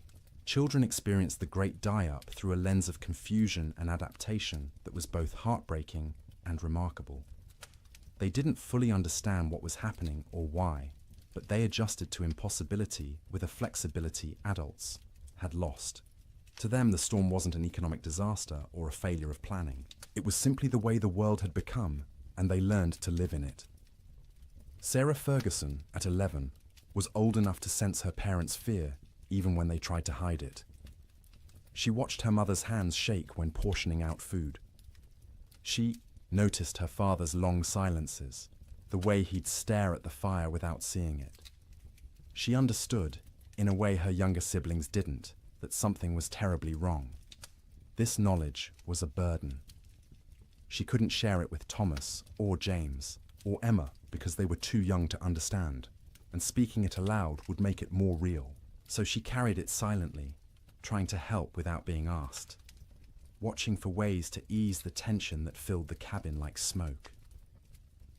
She learned to anticipate her mother's needs. When Martha reached for the water bucket, Sarah was already moving, to refill it with snow. When the fire burned low, Sarah added wood before being told. She took charge of Emma when the toddler grew fussy, singing to her, telling her stories, anything to give Martha a few minutes of peace. At night, Sarah lay awake, listening to her siblings breathe, counting breaths, making sure everyone was still, alive. She'd developed an irrational fear that someone would simply stop breathing in the dark and no one would notice. So she stayed vigilant, even when her own body screamed for sleep. She dreamed about school, which seemed like something from another life. The one-room schoolhouse 3 miles from their ranch, where Miss Peterson taught reading and arithmetic to a dozen farm children. Sarah had loved school, loved learning, loved having somewhere to go that wasn't the ranch. The storm had started during Christmas break, and school hadn't reopened. Might never reopen if families didn't survive the winter. She wondered about her classmates. Were they trapped in their homes too? Were they hungry? Were they scared? Or had some of them already died, frozen in cabins that couldn't keep them warm, and she'd never know because news didn't travel through blizzards?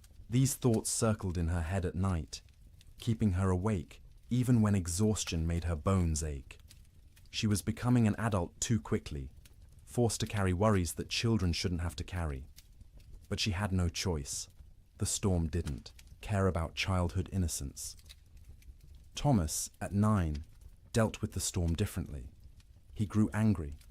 Not explosive anger, not tantrums, but a cold, sullen fury that he directed at everything and nothing.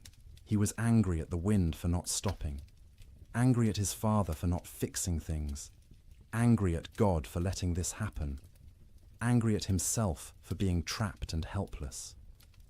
He'd punch his thin straw mattress when no one was looking, imagining it was the storm, hitting it until his knuckles hurt. He'd kick at the wall, leaving small scuff marks that his mother saw but didn't comment on. He needed to fight something, but there was nothing to fight except weather, and weather was beyond fighting. At night, Thomas didn't sleep so much as surrender. He'd fight consciousness until his body simply shut down, crashing into sleep so deep it was almost like fainting. He'd wake suddenly, disoriented, not remembering where he was for terrifying seconds before memory returned and reality settled back into place. His dreams were violent. He fought bears, wolves, faceless men. He swung fists and weapons, defending his family against threats that dissolved when he tried to focus on them.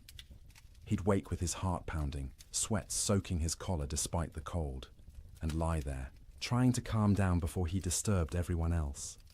He was hungry all the time, a gnawing, constant hunger that made him think about food obsessively. He'd remember meals from before the storm, special occasions when they'd had roasted chicken, or beef, or his mother's apple pie. The memories were so vivid he could taste them, and the disappointment when he opened his eyes to find only reality was crushing. His mother noticed his anger, but didn't know how to help. She'd try to hug him, and he'd tolerate it stiffly, uncomfortable, with comfort, needing to be tough. He was the man of the house when his father was outside. He had to be strong. He couldn't let himself be a child, even though he was desperately, urgently still a child who needed reassurance that everything would be all right. James, at 7, retreated into silence and fantasy. He created elaborate stories in his head, imagining himself as a hero who could control weather, who could make the sun come out and melt all the snow. In his fantasies, he'd save his family, save the cattle, save everyone. People would thank him. His father would be proud. These daydreams, occupied hours. He'd sit by the fire, face blank, living entirely in his imagination where he was powerful instead of helpless. His mother worried about his silence, not understanding it was protection. If he didn't talk, he didn't have to acknowledge reality. He could stay in his head where things made sense and he had control. At night, James slept deeply but unrestfully. He'd thrash and kick, fighting battles in his dreams, sometimes crying out words no one could understand. His siblings had learned to sleep away from his feet because he'd kick without waking. Martha would sometimes reach over and touch his forehead, checking for fever, but he was just hot from the exertion of his dreams. When he did talk, it was often about summer. He'd ask when they could go outside and play, when they could go fishing in the creek, when the cattle would come back. His questions broke Martha's heart because she had no answers. She'd deflect, saying soon, or when winter ends, knowing these were lies, but unable to tell a 7-year-old that winter might not end, that nothing might come back. Emma, just 3 years old, understood least, and suffered most, in some ways. She knew something was wrong but couldn't articulate what. Her world had shrunk to one room, a fire, and the immediate presence of her family. She didn't remember clearly how things had been before the storm. This cold, confined existence was becoming her normal. She cried often, not from any specific pain, but from generalized distress. Hungry cries, cold cries, tired cries, scared cries. Her vocabulary wasn't sufficient to express what she felt, so she cried and clung to her mother and refused to be put down. Martha carried her constantly, the child's weight a familiar burden. Emma was getting lighter instead of heavier, losing weight she couldn't afford to lose. Her ribs showed through her thin dress. Her eyes seemed too large for her face. She looked like children in pictures of famine, skeletal and haunted. At night, Emma slept fitfully, waking every few hours crying for her mother even though Martha was right there. She'd need to be held, rocked, soothed back to sleep, a process that took longer each time. Martha would hold her daughter and feel the tiny heart beating too fast, the small body too hot one moment and too cold the next, and wonder if Emma would survive even if the storm ended.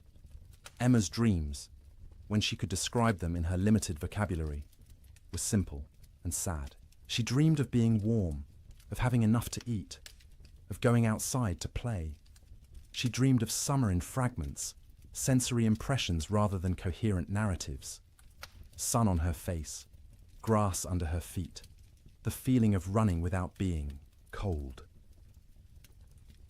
The children had created small rituals to mark time and maintain some structure. Every morning, however they defined morning, Sarah would lead them in a counting game. They'd count to 100 together, which took Emma's entire concentration and distracted her from crying. Then they'd count by twos, by fives, by tens, math as comfort, numbers as proof that some things remained stable. In the afternoon, Thomas would tell stories. He'd inherited his father's storytelling ability and would spin tales about cowboys and cattle drives and adventures that took place in summer warmth. His siblings would listen, transported briefly to worlds where people weren't trapped and cold and hungry. Emma had a doll, a simple thing made from rags stuffed with more rags, with button eyes and yarn hair. She carried it everywhere, talking to it in her baby voice, explaining things. The doll was hungry. The doll was cold. The doll wanted Mama. Through the doll, Emma processed her own feelings, giving voice to fears she couldn't express directly, the EE. Children learn to read their parents' moods and adjust their behavior accordingly. When Martha looked particularly strained, they'd be quieter, more cooperative. When William came in from the barn looking defeated, they'd give him space, not asking for attention he couldn't provide. They became expert at making themselves small, at not adding to the household's burdens. But they were still children, and children need play. They'd create games from nothing, counting cracks in the ceiling, making shadow figures on the wall with their hands when the fire was bright enough, building towers from the few wooden blocks they owned, then knocking them down and building again. Sarah taught Emma songs, the same songs their mother had taught her. Simple rhymes about animals and weather and daily life. Emma's favorite was about a bird that flew south for winter, which seemed especially relevant. She'd sing it over and over, the words slurring together, while her siblings tried not to show their irritation. The children also absorbed lessons they shouldn't have needed to learn so young. That food was precious and must never be wasted. That fire was life and must be watched constantly. That cold could kill and must be respected. That sometimes adults didn't have answers, didn't know what to do, were as frightened and helpless as children, but had to pretend otherwise. They learned what their parents looked like when pretending to be brave, the slight tremor in their mother's voice when she said everything would be fine, the way their father's smile didn't reach his eyes. They learned to accept these performances without comment, understanding that challenging them would make things worse. In later years, the Ferguson children would remember the winter of 1887 as a blur. They'd recall specific images: the fire, Always the fire, and their mother's face in its light, and the sound of wind that never stopped. But the timeline would be confused, events blending together because days had no distinct markers. Sarah would remember being hungry but never being fed. Thomas would remember being angry but not knowing why. James would remember his fantasy world more clearly than reality, which was probably for the best. Emma would remember almost nothing directly, just a vague sense of having been cold once, long ago, for longer than seemed possible. But they'd also remember warmth of a different kind. The feeling of sleeping piled together, siblings in a heap like puppies, their mother's songs in the dark, their father's hands, rough and gentle, checking them for frostbite. The way Sarah would hold Emma when Emma cried. The way Thomas would share his tiny portion of food, even though he was starving. The way James would tell stories that made them laugh despite everything. Children are resilient, but resilience has costs. The Ferguson children survived the winter, but they were changed. Sarah grew old before her time, burdened with worries she couldn't set down. Thomas's anger would last years, manifesting in ways that troubled his parents. James would remain in fantasy longer than he should, reluctant to engage with a world that had proven so harsh. Emma would be clingy and fearful, suffering from what we'd now call anxiety, though no one had that word then. But they survived. All 4 Ferguson children made it through the winter alive, which many children didn't. In the spring, when Sarah returned to school, half her classmates were missing, died in the storm, or their families had moved away, or they were too weak to attend. The teacher never spoke about them, and Sarah never asked, but she noticed the empty desks and understood what they meant. The children's winter was its own story within the larger tragedy. They experienced the same cold, the same hunger, the same confinement as adults, but they experienced it through the lens of childhood, with less understanding but also with adaptability adults couldn't match. They bent instead of breaking, or at least bent further before breaking, and some of them survived precisely because they were young enough to accept the impossible and adapt to it. March came quietly, without announcement or ceremony. The wind didn't stop all at once. The cold didn't break dramatically. But sometime in the first week of March, people noticed the light had changed. The grey wasn't quite as oppressive. The sun, invisible for months behind clouds, occasionally created a bright spot in the overcast sky, a suggestion that it still existed somewhere beyond the grey. The temperature rose first, not to warmth, not even close, but up from the deadly negatives, into the teens, then the 20s. At 20 degrees, after months of temperatures well below zero, it felt almost tropical. William Ferguson stepped outside without his heaviest coat for the first time since January and felt the difference immediately. Still cold, but survivable cold. Manageable cold. Human cold. The wind dropped next. Not gone, but diminished from its constant shriek to something closer to a whisper. You could hear other sounds again. Birds, tentatively returning. The creak of the barn, your own footsteps in the snow. After months of wind that drowned out everything, the relative silence was disorienting, and then finally the snow stopped falling. Days passed without new accumulation. The sky remained cloudy, but the clouds weren't releasing their burden anymore. What was on the ground would stay on the ground, but nothing new was coming. This realization spread through trapped households, like a physical wave. The storm was ending. Winter was releasing its grip. Spring, impossible spring, was actually going to come. But the thaw revealed horrors that had been hidden under snow. As temperatures rose above freezing and snow began to melt, the dead emerged. Cattle everywhere. More cattle than anyone had imagined possible. They lay along fence lines, stacked 3 and 4 deep, where they'd crowded against barriers trying to escape the wind. They filled ravines, hundreds in a single coulee, frozen together into a grotesque mass. They lined riverbanks, piled where they'd sought water, and found ice instead. William rode out in mid-March to assess their losses. The snow had melted enough to navigate, though the ground was a swamp of mud and standing water. He rode for hours, seeing nothing but dead cattle. Their small herd of 30 head was gone. All 30 dead. Some near the barn where they'd sought shelter. Others scattered across their range, frozen in place, some still standing. The smell was overwhelming. As the carcasses thawed, they began to rot. The air across the plains filled with the sweet, cloying stench of decay. You couldn't escape it. It permeated clothing, hair, got into your mouth and nose until you tasted it constantly. Cowboys tied, scarves soaked in vinegar over their faces, but it barely helped.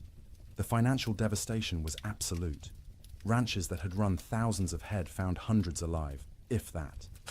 The great cattle companies, backed by Eastern and European money, went bankrupt overnight.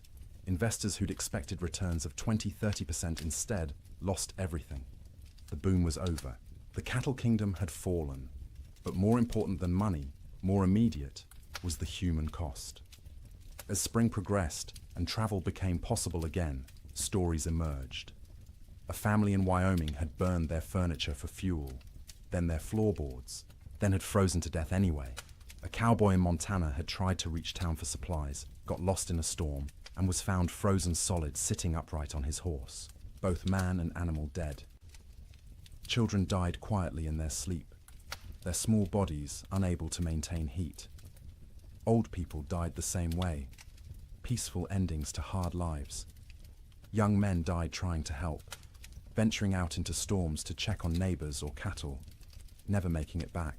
Women died in childbirth in cabins where no help could reach them. Babies dying with their mothers.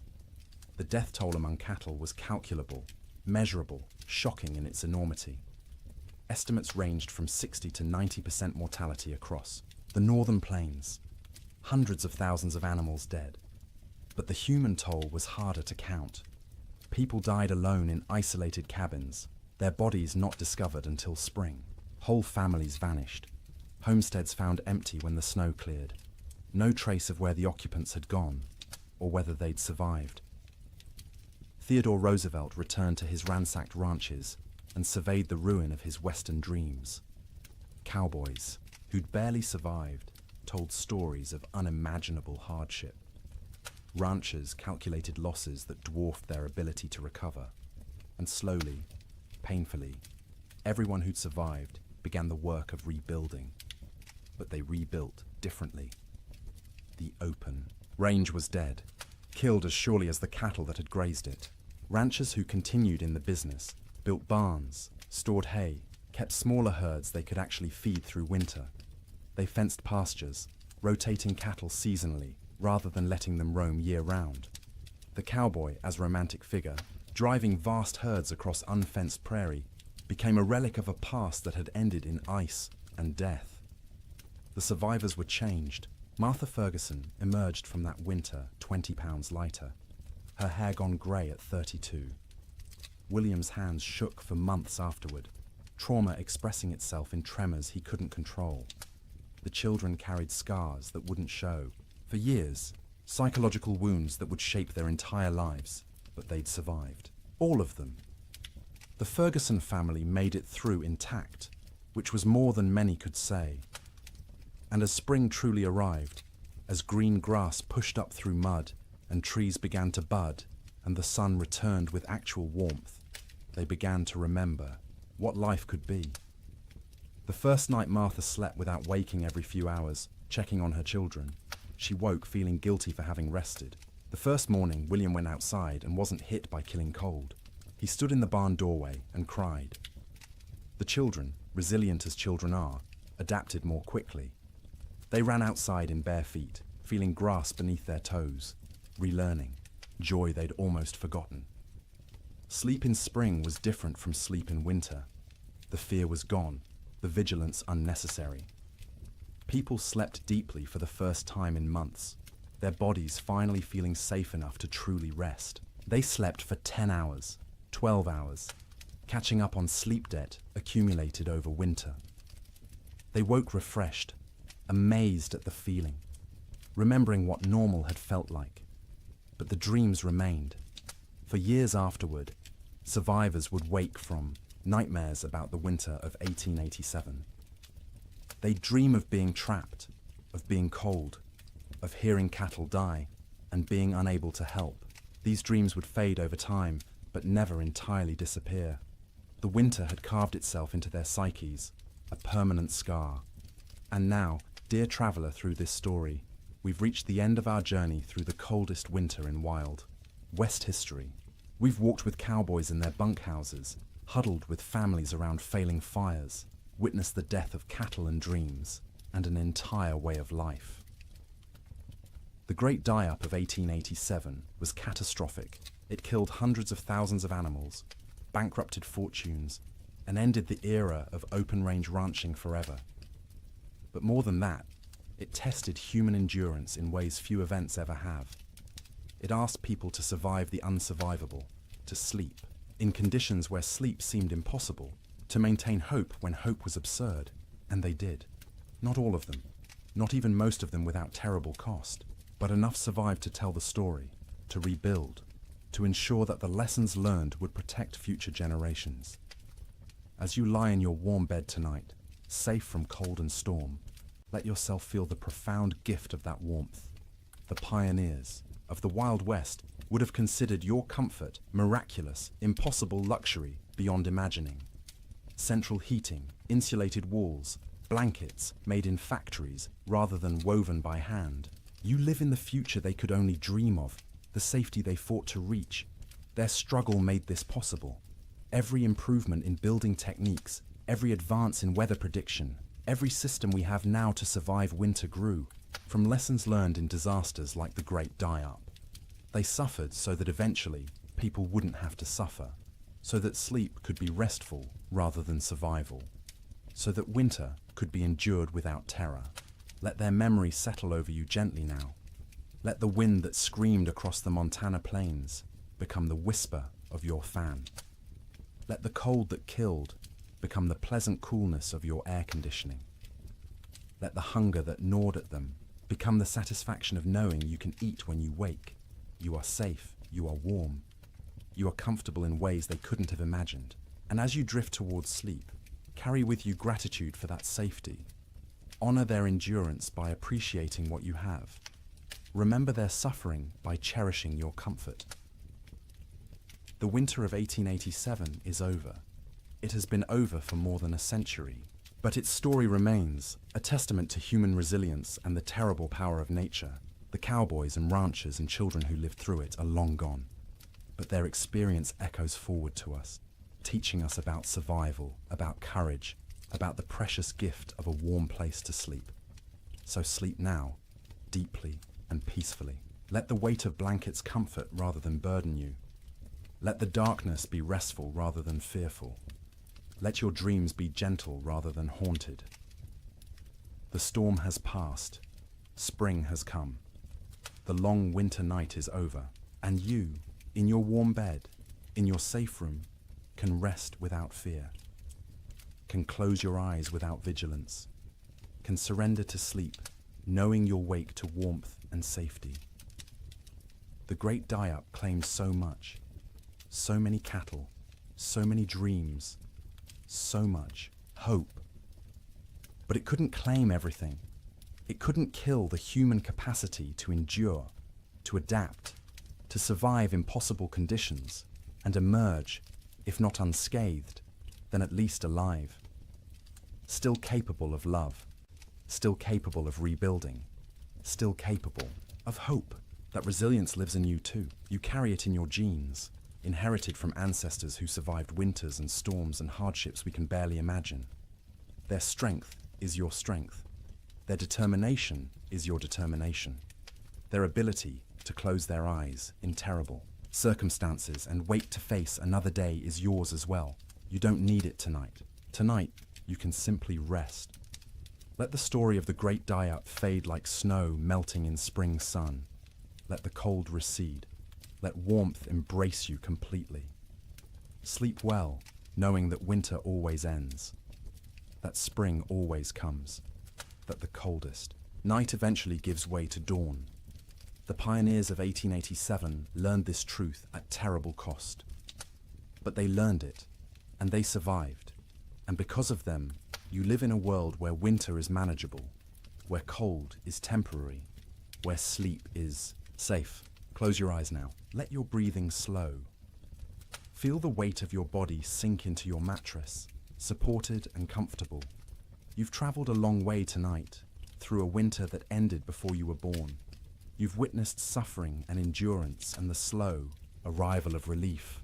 Now it's time to find your own relief, your own rest, your own peaceful surrender to sleep. The wind has stopped screaming. The cold has lost its teeth. The cattle are grazing on green grass in valleys where snow once piled 20 feet deep. And you are here, warm and safe, ready to sleep, ready to dream gentle dreams, ready to wake refreshed to a world where the great die-up is history, where winter is a season rather than a death sentence, where sleep is rest rather than survival. Good night, traveler. Thank you for joining me on this journey through the coldest winter in Wild West history. May your own sleep be everything those pioneers couldn't have. May you wake warm and safe, grateful for the comfort that cost them so much to achieve. The storm is over. Spring has come. Sleep well.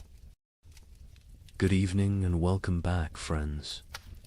Tonight, we are going to journey through the Great Famine winter, when medieval Europe froze for 7 years. As always, let me know where in the world you are listening in from. Get cozy, settle in, and let's begin. In the spring of 1315, a mother in northern England made an unthinkable decision. She locked her children inside their cottage, walked into the frozen wasteland, and never returned. But she wasn't abandoning them. She was saving them. Was she? Knew what all of Europe would soon discover was that the world itself was dying. The rain wouldn't stop. The cold wouldn't break. And for the next 7 years, winter would reign supreme. Her name was Marjorie of Durham, and her neighbors found her children 3 days later, alive, huddled around the last embers of their fire. The eldest, a boy of 9, clutched a note his mother had left. The priest who recorded it wrote that his hands shook as he read her words aloud. My flesh will buy them grain. My absence will grant them mercy. Tell them I walk toward God, not away from them. You see, Marjorie had understood something terrible. Something that would take the rest of Europe months to grasp. This wasn't just another harsh spring. This was the beginning of an extinction. The marketplace where she'd traded her body for bread had made the calculation clear. A living mother meant 5 mouths to feed. A missing mother meant for orphans. The church had to shelter, and the church still had grain, still had walls, still had hope that this nightmare would end. But here's what makes Marjorie's story so haunting. She wasn't unique. Parish records from 1315 show hundreds of similar disappearances. Parents vanishing into blizzards, elderly grandparents wandering into forests, always leaving notes, always locking doors from the outside, always walking toward death like it was salvation. The chronicler Geoffrey Le Baker would later write about that spring with words that feel pulled from nightmares. Rains began on St. George's Day and fell like God had forgotten how to do anything else. Not the warm rains of April that wake sleeping seeds, but frozen needles that killed whatever they touched. Crops didn't fail, they drowned standing. Rivers didn't flood, they exploded from their banks like wounded animals. Think about that. For a moment, you're a medieval peasant. Your entire world is 3 miles wide. Everything you know about survival, every technique your father taught you, Every prayer your mother whispered assumes one simple truth, that seasons follow patterns. Spring brings life, summer brings growth, autumn brings harvest, winter brings rest. But what happens when spring never comes? When winter refuses to die? When the very foundation of existence cracks beneath your feet? That's what began in 1315. Not a famine, not a crisis, but the complete collapse of natural order. And Marjorie of Durham, walking into that frozen dawn, leaving her children behind to live, was just the first character in a story that would consume 15 million souls. Before it ended. The question isn't how Europe survived, it's what Europe became to survive it. Picture yourself waking up on Easter morning, 1315, in a small village outside Paris. Your neighbor Johannes jokes about yesterday's rain ruining his seedlings. His wife laughs, saying one wet spring never hurt anyone. Within 6 months, Johannes will trade his youngest daughter for a bag of moldy grain. His wife will disappear one night, and the village will pretend not to notice the fresh meat at the butcher's stall. But this morning, they're still laughing. The peculiar thing about catastrophe is how quietly it arrives. No trumpets, no divine warnings, just rain. Endless, crushing, biblical rain that began falling across Europe in May 1315 and simply didn't stop. That Easter morning in Kratzy-le-Chapelle, 20 miles from Paris, felt like any other. The baker Michel had risen at cockscrow to fire his ovens. His wife Agnes counted their silver, planning to buy young pigs at the summer fair. Their son Pierre played with wooden knights, recreating battles he'd never fight because there wouldn't be a world left to fight for. The church bells summoned them to Mass. Father Bernard, still young enough to believe suffering had meaning, delivered a sermon about resurrection, about new life, about God's promise that seed time and harvest would never cease. The congregation nodded along, comfortable in their certainty. Why wouldn't they be? Their grandfathers had survived wars. Their fathers had survived plagues. Surely they could survive a little rain. But if you'd looked carefully that morning really, Latude have seen the signs. The sparrows that usually nested in the church eaves were gone. Not dead, gone. The cats had stopped hunting, instead huddling in doorways with their fur perpetually damp. And the old women, the ones who remembered the harsh winter of 1258, had started hoarding soldat. Johannes, the man who joked about his seedlings, was a cloth merchant. Successful enough to own 2 cows and rent 3 strips of land. His wife Marie had borne him 7 children, 4 still living, which made them lucky by medieval standards. Their youngest, Isabel, had just turned 6, hair like spun gold. Her father would say, worth its weight in gold, someone else would say 6 months later, weighing her against a sack of spoiled wheat. The rain that Easter was unusual only in its persistence. It had fallen for 3 days straight, turning the roads to mud, keeping the holiday merchants away. But rain in April wasn't catastrophe, it was inconvenience. The real terror wouldn't begin until May 15th, the feast of St. Dymphna, when the rain turned cold. Brother Francis of the Abbey St. Denis recorded it first. He'd been copying manuscripts when he noticed his breath misting in the scriptorium. In May, at midday, the ink froze on his quill. He thought perhaps illness had taken him. Fever turned backward into chills. Then he saw the other monks rubbing their hands, saw the frost forming on the inside of the windows, By June, that cold rain had become something medieval Europeans had no word for. We might call it freezing rain, but they called it devil spit. Water that fell as liquid but froze on contact. Entire fields became sheets of ice in summer. Roses bloomed and died in the same hour, encased in crystal tombs.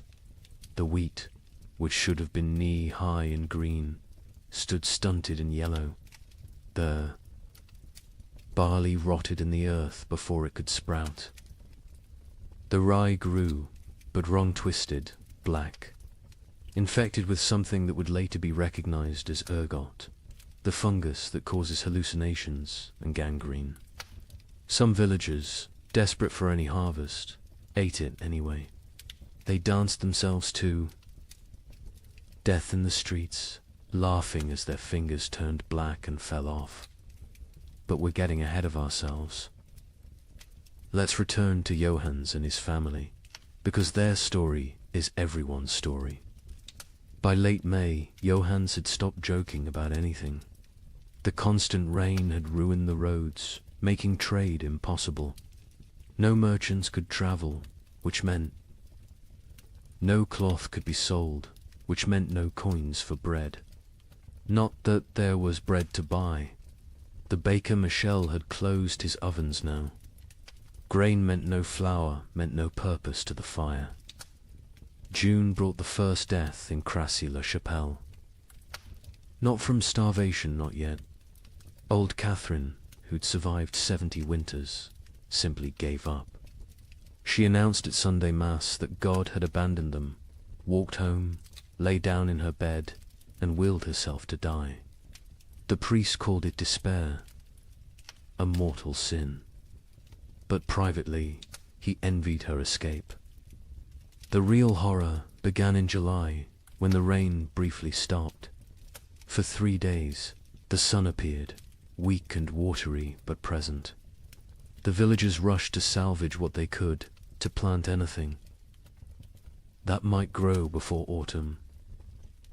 They worked day and night, hands bloody from tearing at the muddy earth, planting beans, turnips, anything fast-growing.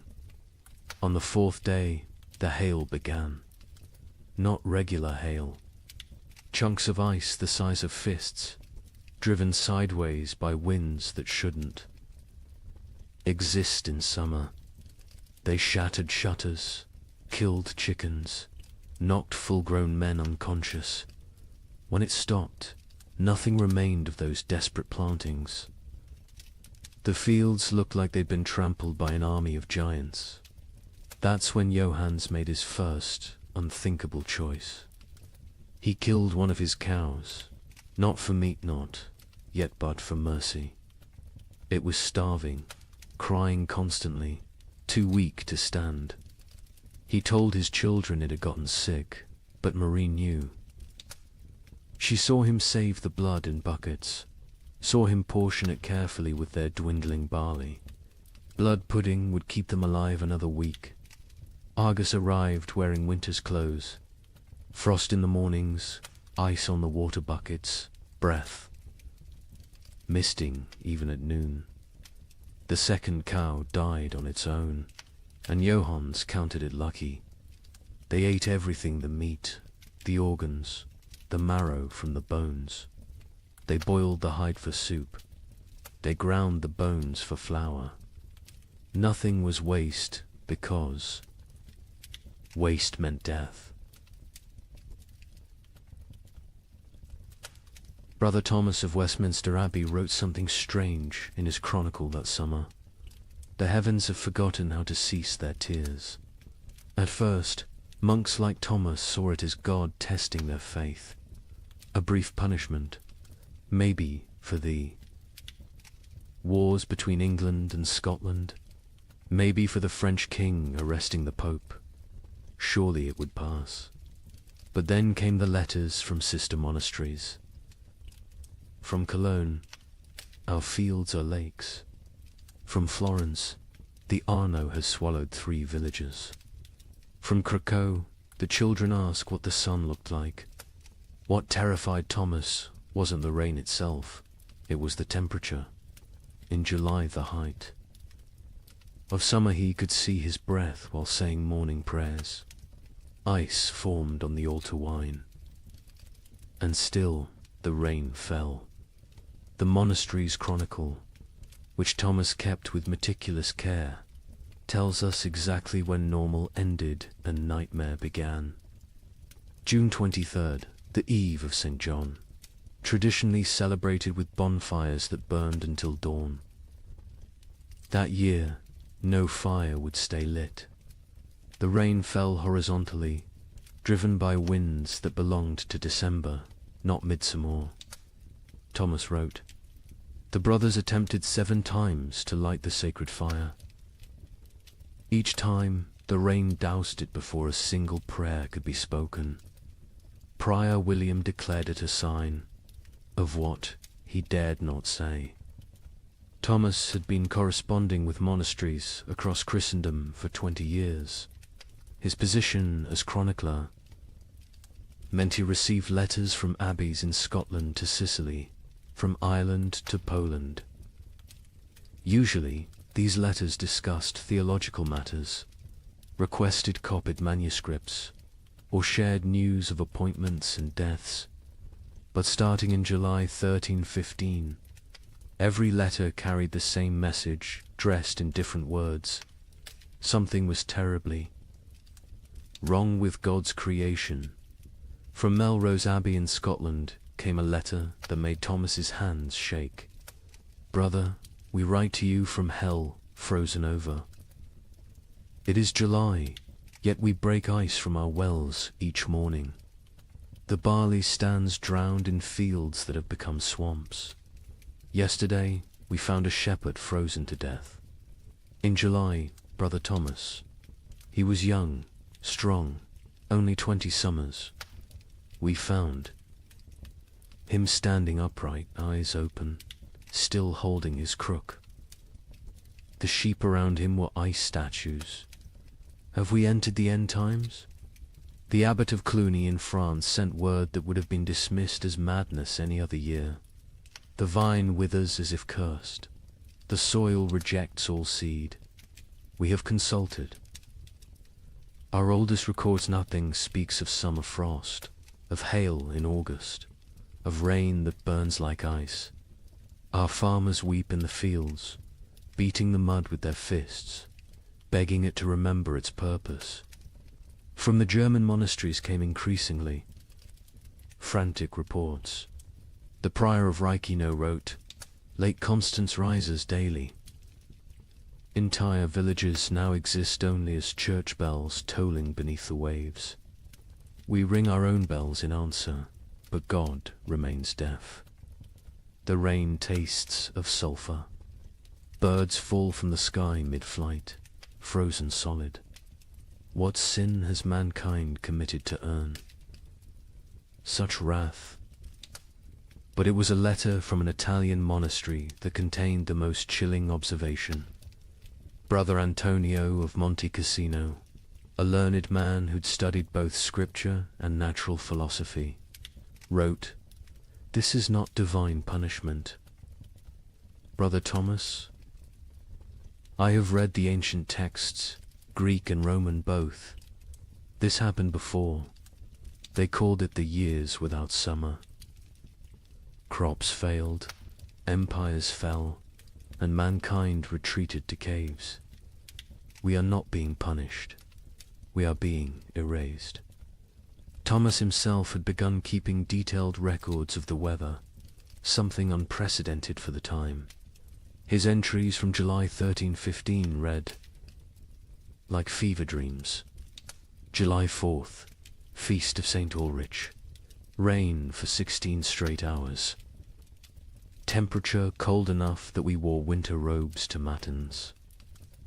2 brothers collapsed during prayers, their lips blue. July 11th. The rain has not ceased for 40 hours. We cannot light fires. We eat cold porridge and pray with numb fingers. Brother Matthew suggests we are experiencing Noah's flood again. Prior William had him whipped for heresy, but privately, we all wonder. July 19th. Something impossible today. The rain froze as it fell, coating everything in ice. In July, the vegetable garden is destroyed. Every plant encased in crystal, beautiful and dead. We gathered to pray, but the words stuck in our throats. How do you pray when creation itself seems broken? The correspondence between monasteries became increasingly desperate as summer crawled toward autumn. They began sharing survival techniques rather than theological debates. How to keep manuscripts from molding in the constant damp. How to preserve food when nothing would dry.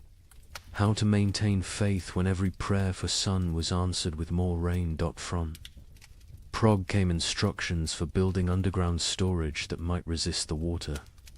From Dublin came recipes for making bread from acorns and chestnuts. From Rome came silence. The Holy See had problems of its own, with the Tiber flooding the papal palace repeatedly.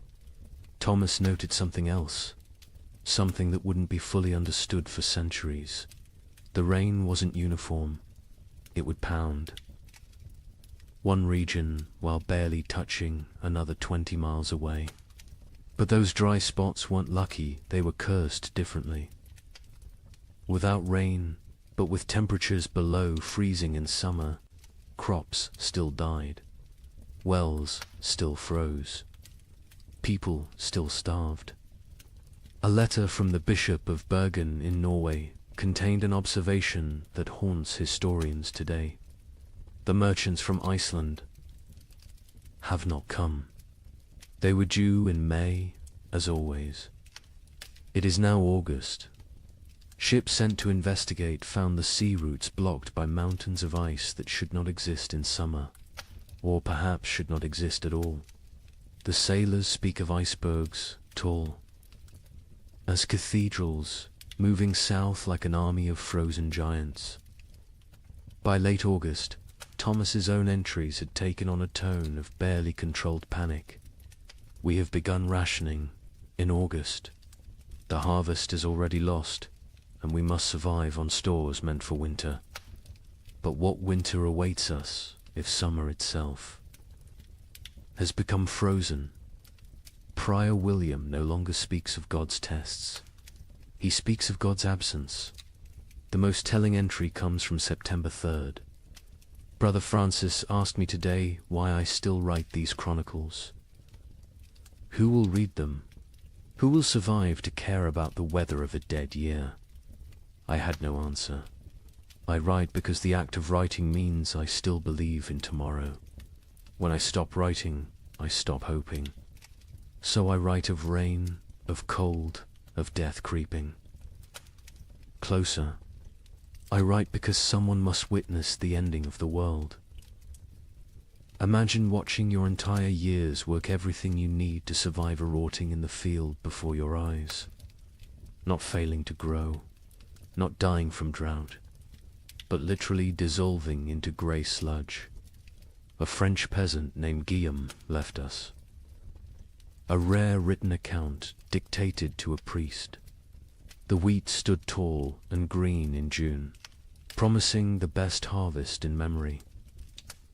By August, it was black soup. The smell, God forgive me, it smelled like death before death had even come. But here's where our story takes its first dark turn. The failed harvest of 1315 was just the opening act. Because while the peasants mourned their rotted grain, something else was happening. Something that would transform a bad harvest into an apocalypse. Guillaume of Soissons was not a typical peasant. He'd served in the king's army, learned his letters during a campaign, and returned home with enough silver to rent 5 strips of prime farmland. His account, preserved because the priest thought it might matter someday, gives us the only peasants' eye view of the catastrophe unfolding in those fields. I have seen men die with their guts spilling onto French soil, Gideon told the priest. But watching my wheat die was worse. A man dies once. My wheat died every day for 60 days, and each morning I watched it die again. The process was unlike anything farmers had encountered. Usually, crop failure was quick frost, drought, or pests. You knew within days if you were ruined. But 1315 tortured them with hope.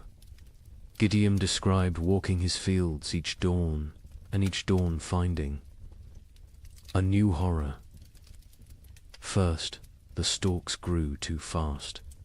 In June, they shot up like they were racing toward heaven. We thought ourselves blessed. My wife danced between the rows, saying we'd have enough to sell, enough to buy that ox we'd dreamed of. The children planned what they'd eat at harvest feast: honey cakes, white bread, meat every Sunday until Christmas. But the unnatural growth was a warning, not a blessing. The constant rain and bizarre temperature swings had triggered something in the planter. Desperate attempt to reproduce before dying. The stalks grew tall but hollow. The kernels formed but never filled. By July, the color started changing. Not all at once. First, little spots like rust on a blade. We told ourselves it was nothing, just moisture. It would pass, but the spots spread. They merged, they consumed. A field that was green at sunrise would be brown by sunset. What Gideon was describing, though he couldn't know it, was a perfect storm of plant diseases. The cold, wet conditions had created ideal breeding grounds for multiple fungi. Stem rust, leaf blight, and ergot attacked simultaneously. But ergot was the cruelest. It didn't just destroy the grain, it transformed it into poison. The heads of wheat turned black and swollen, like fingers left too long in water. When you touched them, they burst, releasing clouds of black dust that made you cough blood. My neighbor Henry, trying to save something, anything, gathered these black kernels. His family ate bread made from them. Within 3 days, his children were screaming about devils in the walls. His wife's fingers turned black and fell off. Henry himself danced naked in the square until his heart burst. The aristocracy, watching from their castles, initially felt secure. They had stores from previous years, contracts with merchants, the ability to import grain. The Lord of Soissons, Robert de Courtenay, even rode through the failing fields in July, telling the peasants not to despair, that he would reduce their taxes, that no one would starve. But Lord Robert didn't understand what Gideon understood. This wasn't one bad harvest. This was the end of agriculture itself. The ground changed. Gillam explained. It wasn't soil anymore. The rain had been falling so long, so hard, that all the good earth washed away. What remained was grey clay. That wouldn't hold seed, wouldn't grow weeds, wouldn't even grow the grass. It was like God had salted the earth, but with water instead of salt. By August, desperation drove innovation. Farmers tried everything their ancestors had never dreamed of. They built fires in the fields, trying to dry the soil. They dug drainage ditches that filled faster than they could empty them. They brought their livestock to sleep among the crops, hoping animal warmth might save something. An educated monk observing these efforts wrote, "They perform rituals that border on paganism, dancing naked under the full moon, burying live cats at field corners, bleeding themselves onto the soil. They have forgotten Christ and remembered older, darker gods, yet still the crops fail. The nobility began to panic when they realized the implications. No harvests meant no taxes. No taxes meant no armies. No armies meant no power. The entire feudal system depended on agricultural surplus. Without it, civilization itself would collapse. The Bishop of Reims recorded a meeting of local lords in August 1315. Lord Thibaut suggested we take what grain remains by force, store it in our castles, and let God sort the living from the dead. Lord Gautier proposed we sell our lands to Italian merchants who don't yet know of our catastrophe. Lord Felipe said nothing, just sharpened his sword throughout the meeting. We all knew what he was thinking. When the starving masses come, sharp steel might buy us more time than prayer. But it was Gwellem's final observation that proved most prophetic. The worst part wasn't the hunger we knew was coming. It was what hunger would make us become. I saw my neighbor Marcel looking at his plump daughter differently. Not with fathers. Love with a butcher's calculation. I saw wives eyeing husbands who'd grown too weak to work. I saw children forming packs, like wolf cubs learning to hunt. The priest asks me what I think God wants from us. I tell him God is done wanting. Now he's taking, and he's going to keep taking until there's nothing left but rain and mud and sigh. And mud and sigh. The memory of what men used to be before they became animals again. The failed harvest of 1315 wasn't measured in bushels of lost grain. It was measured in the systematic destruction of hope. Every rural community in Europe had lived with the same rhythm for 1,000 years. Plant in spring, tend in summer, harvest in autumn, survive on stores through winter. That cycle was civilization. And in 1315, the cycle broke. By September, even the weeds had given up. Fields that should have been golden with wheat or barley were instead grey seas of mud, punctuated by the black skeletons of dead trees. The only things that grew were fungous, bulbous things that appeared overnight in colours nature had never intended. Purple, electric blue, sick yellow. Children who ate them died laughing. Adults who ate them died screaming. The recording priest added his own note to Gwillem's testimony. This man speaks truth. I have seen the fields myself. They look like God's own graveyard, waiting for the corpses that will soon fill them. We are not facing a famine. We are facing an extinction.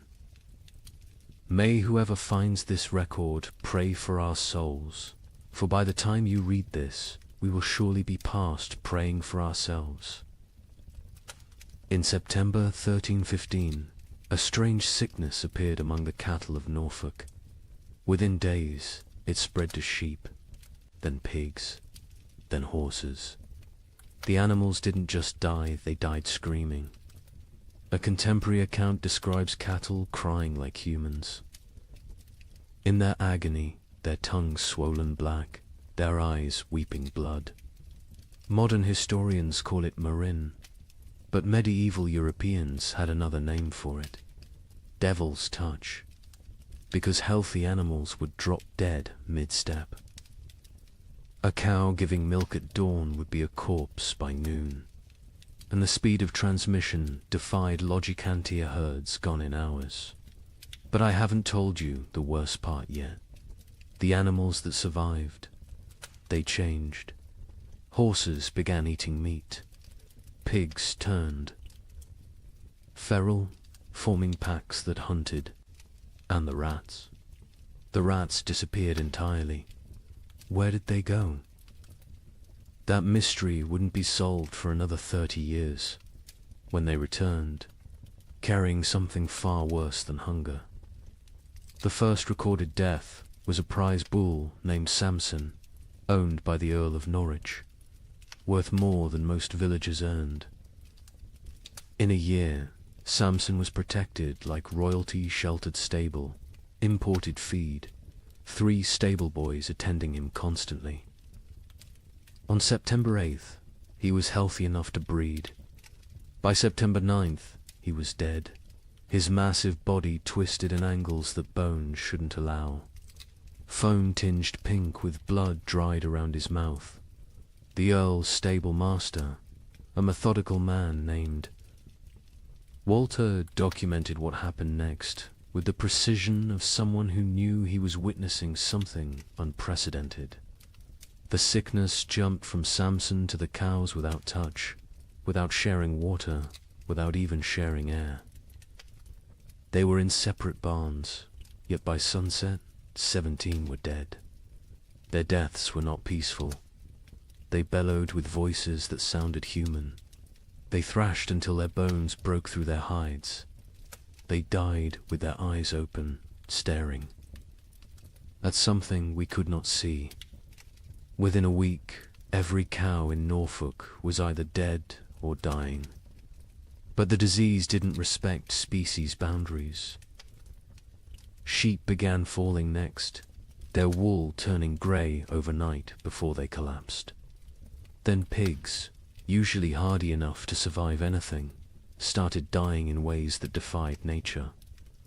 They'd squeal for hours, a sound witnesses compared to children, screaming before their hearts simply exploded. A traveling merchant named Otto from Flanders recorded what he saw on the roads. I have traveled these paths for 20 years. I know where every farm keeps its herds. Today, I counted 4,000 dead cattle between Lynn and Norwich. They lie where they fell in fields, on roads, some still standing upright, held by mud that is frozen around their legs. The smell reaches you a mile before you see them. Sweet rot mixed with something chemical, like copper left in vinegar. The speed of death was matched only by its strangeness. Animals died in patterns that suggested intelligent entire herds forming perfect circles before collapsing inward. Flocks of sheep arranging themselves in lines before dying in sequence, like dominoes. Witnesses spoke of animals appearing to communicate across species before death, horses whinnying to cows who lowed back, as if sharing some terrible knowledge. But then came the transformations among survivors, and this is where chronicle accounts become almost too bizarre to believe, except that multiple independent sources confirm the same phenomena. Sir William de Ross, a knight with lands across Yorkshire, wrote to the Archbishop of York, "Your Grace must believe what I write, though it sounds like madness. My destrier, Caesar, a warhorse I've ridden into 3 battles, has begun hunting. Not grazing, hunting. I watched him corner a rabbit, kill it with his hooves, and eat it. He tears flesh with teeth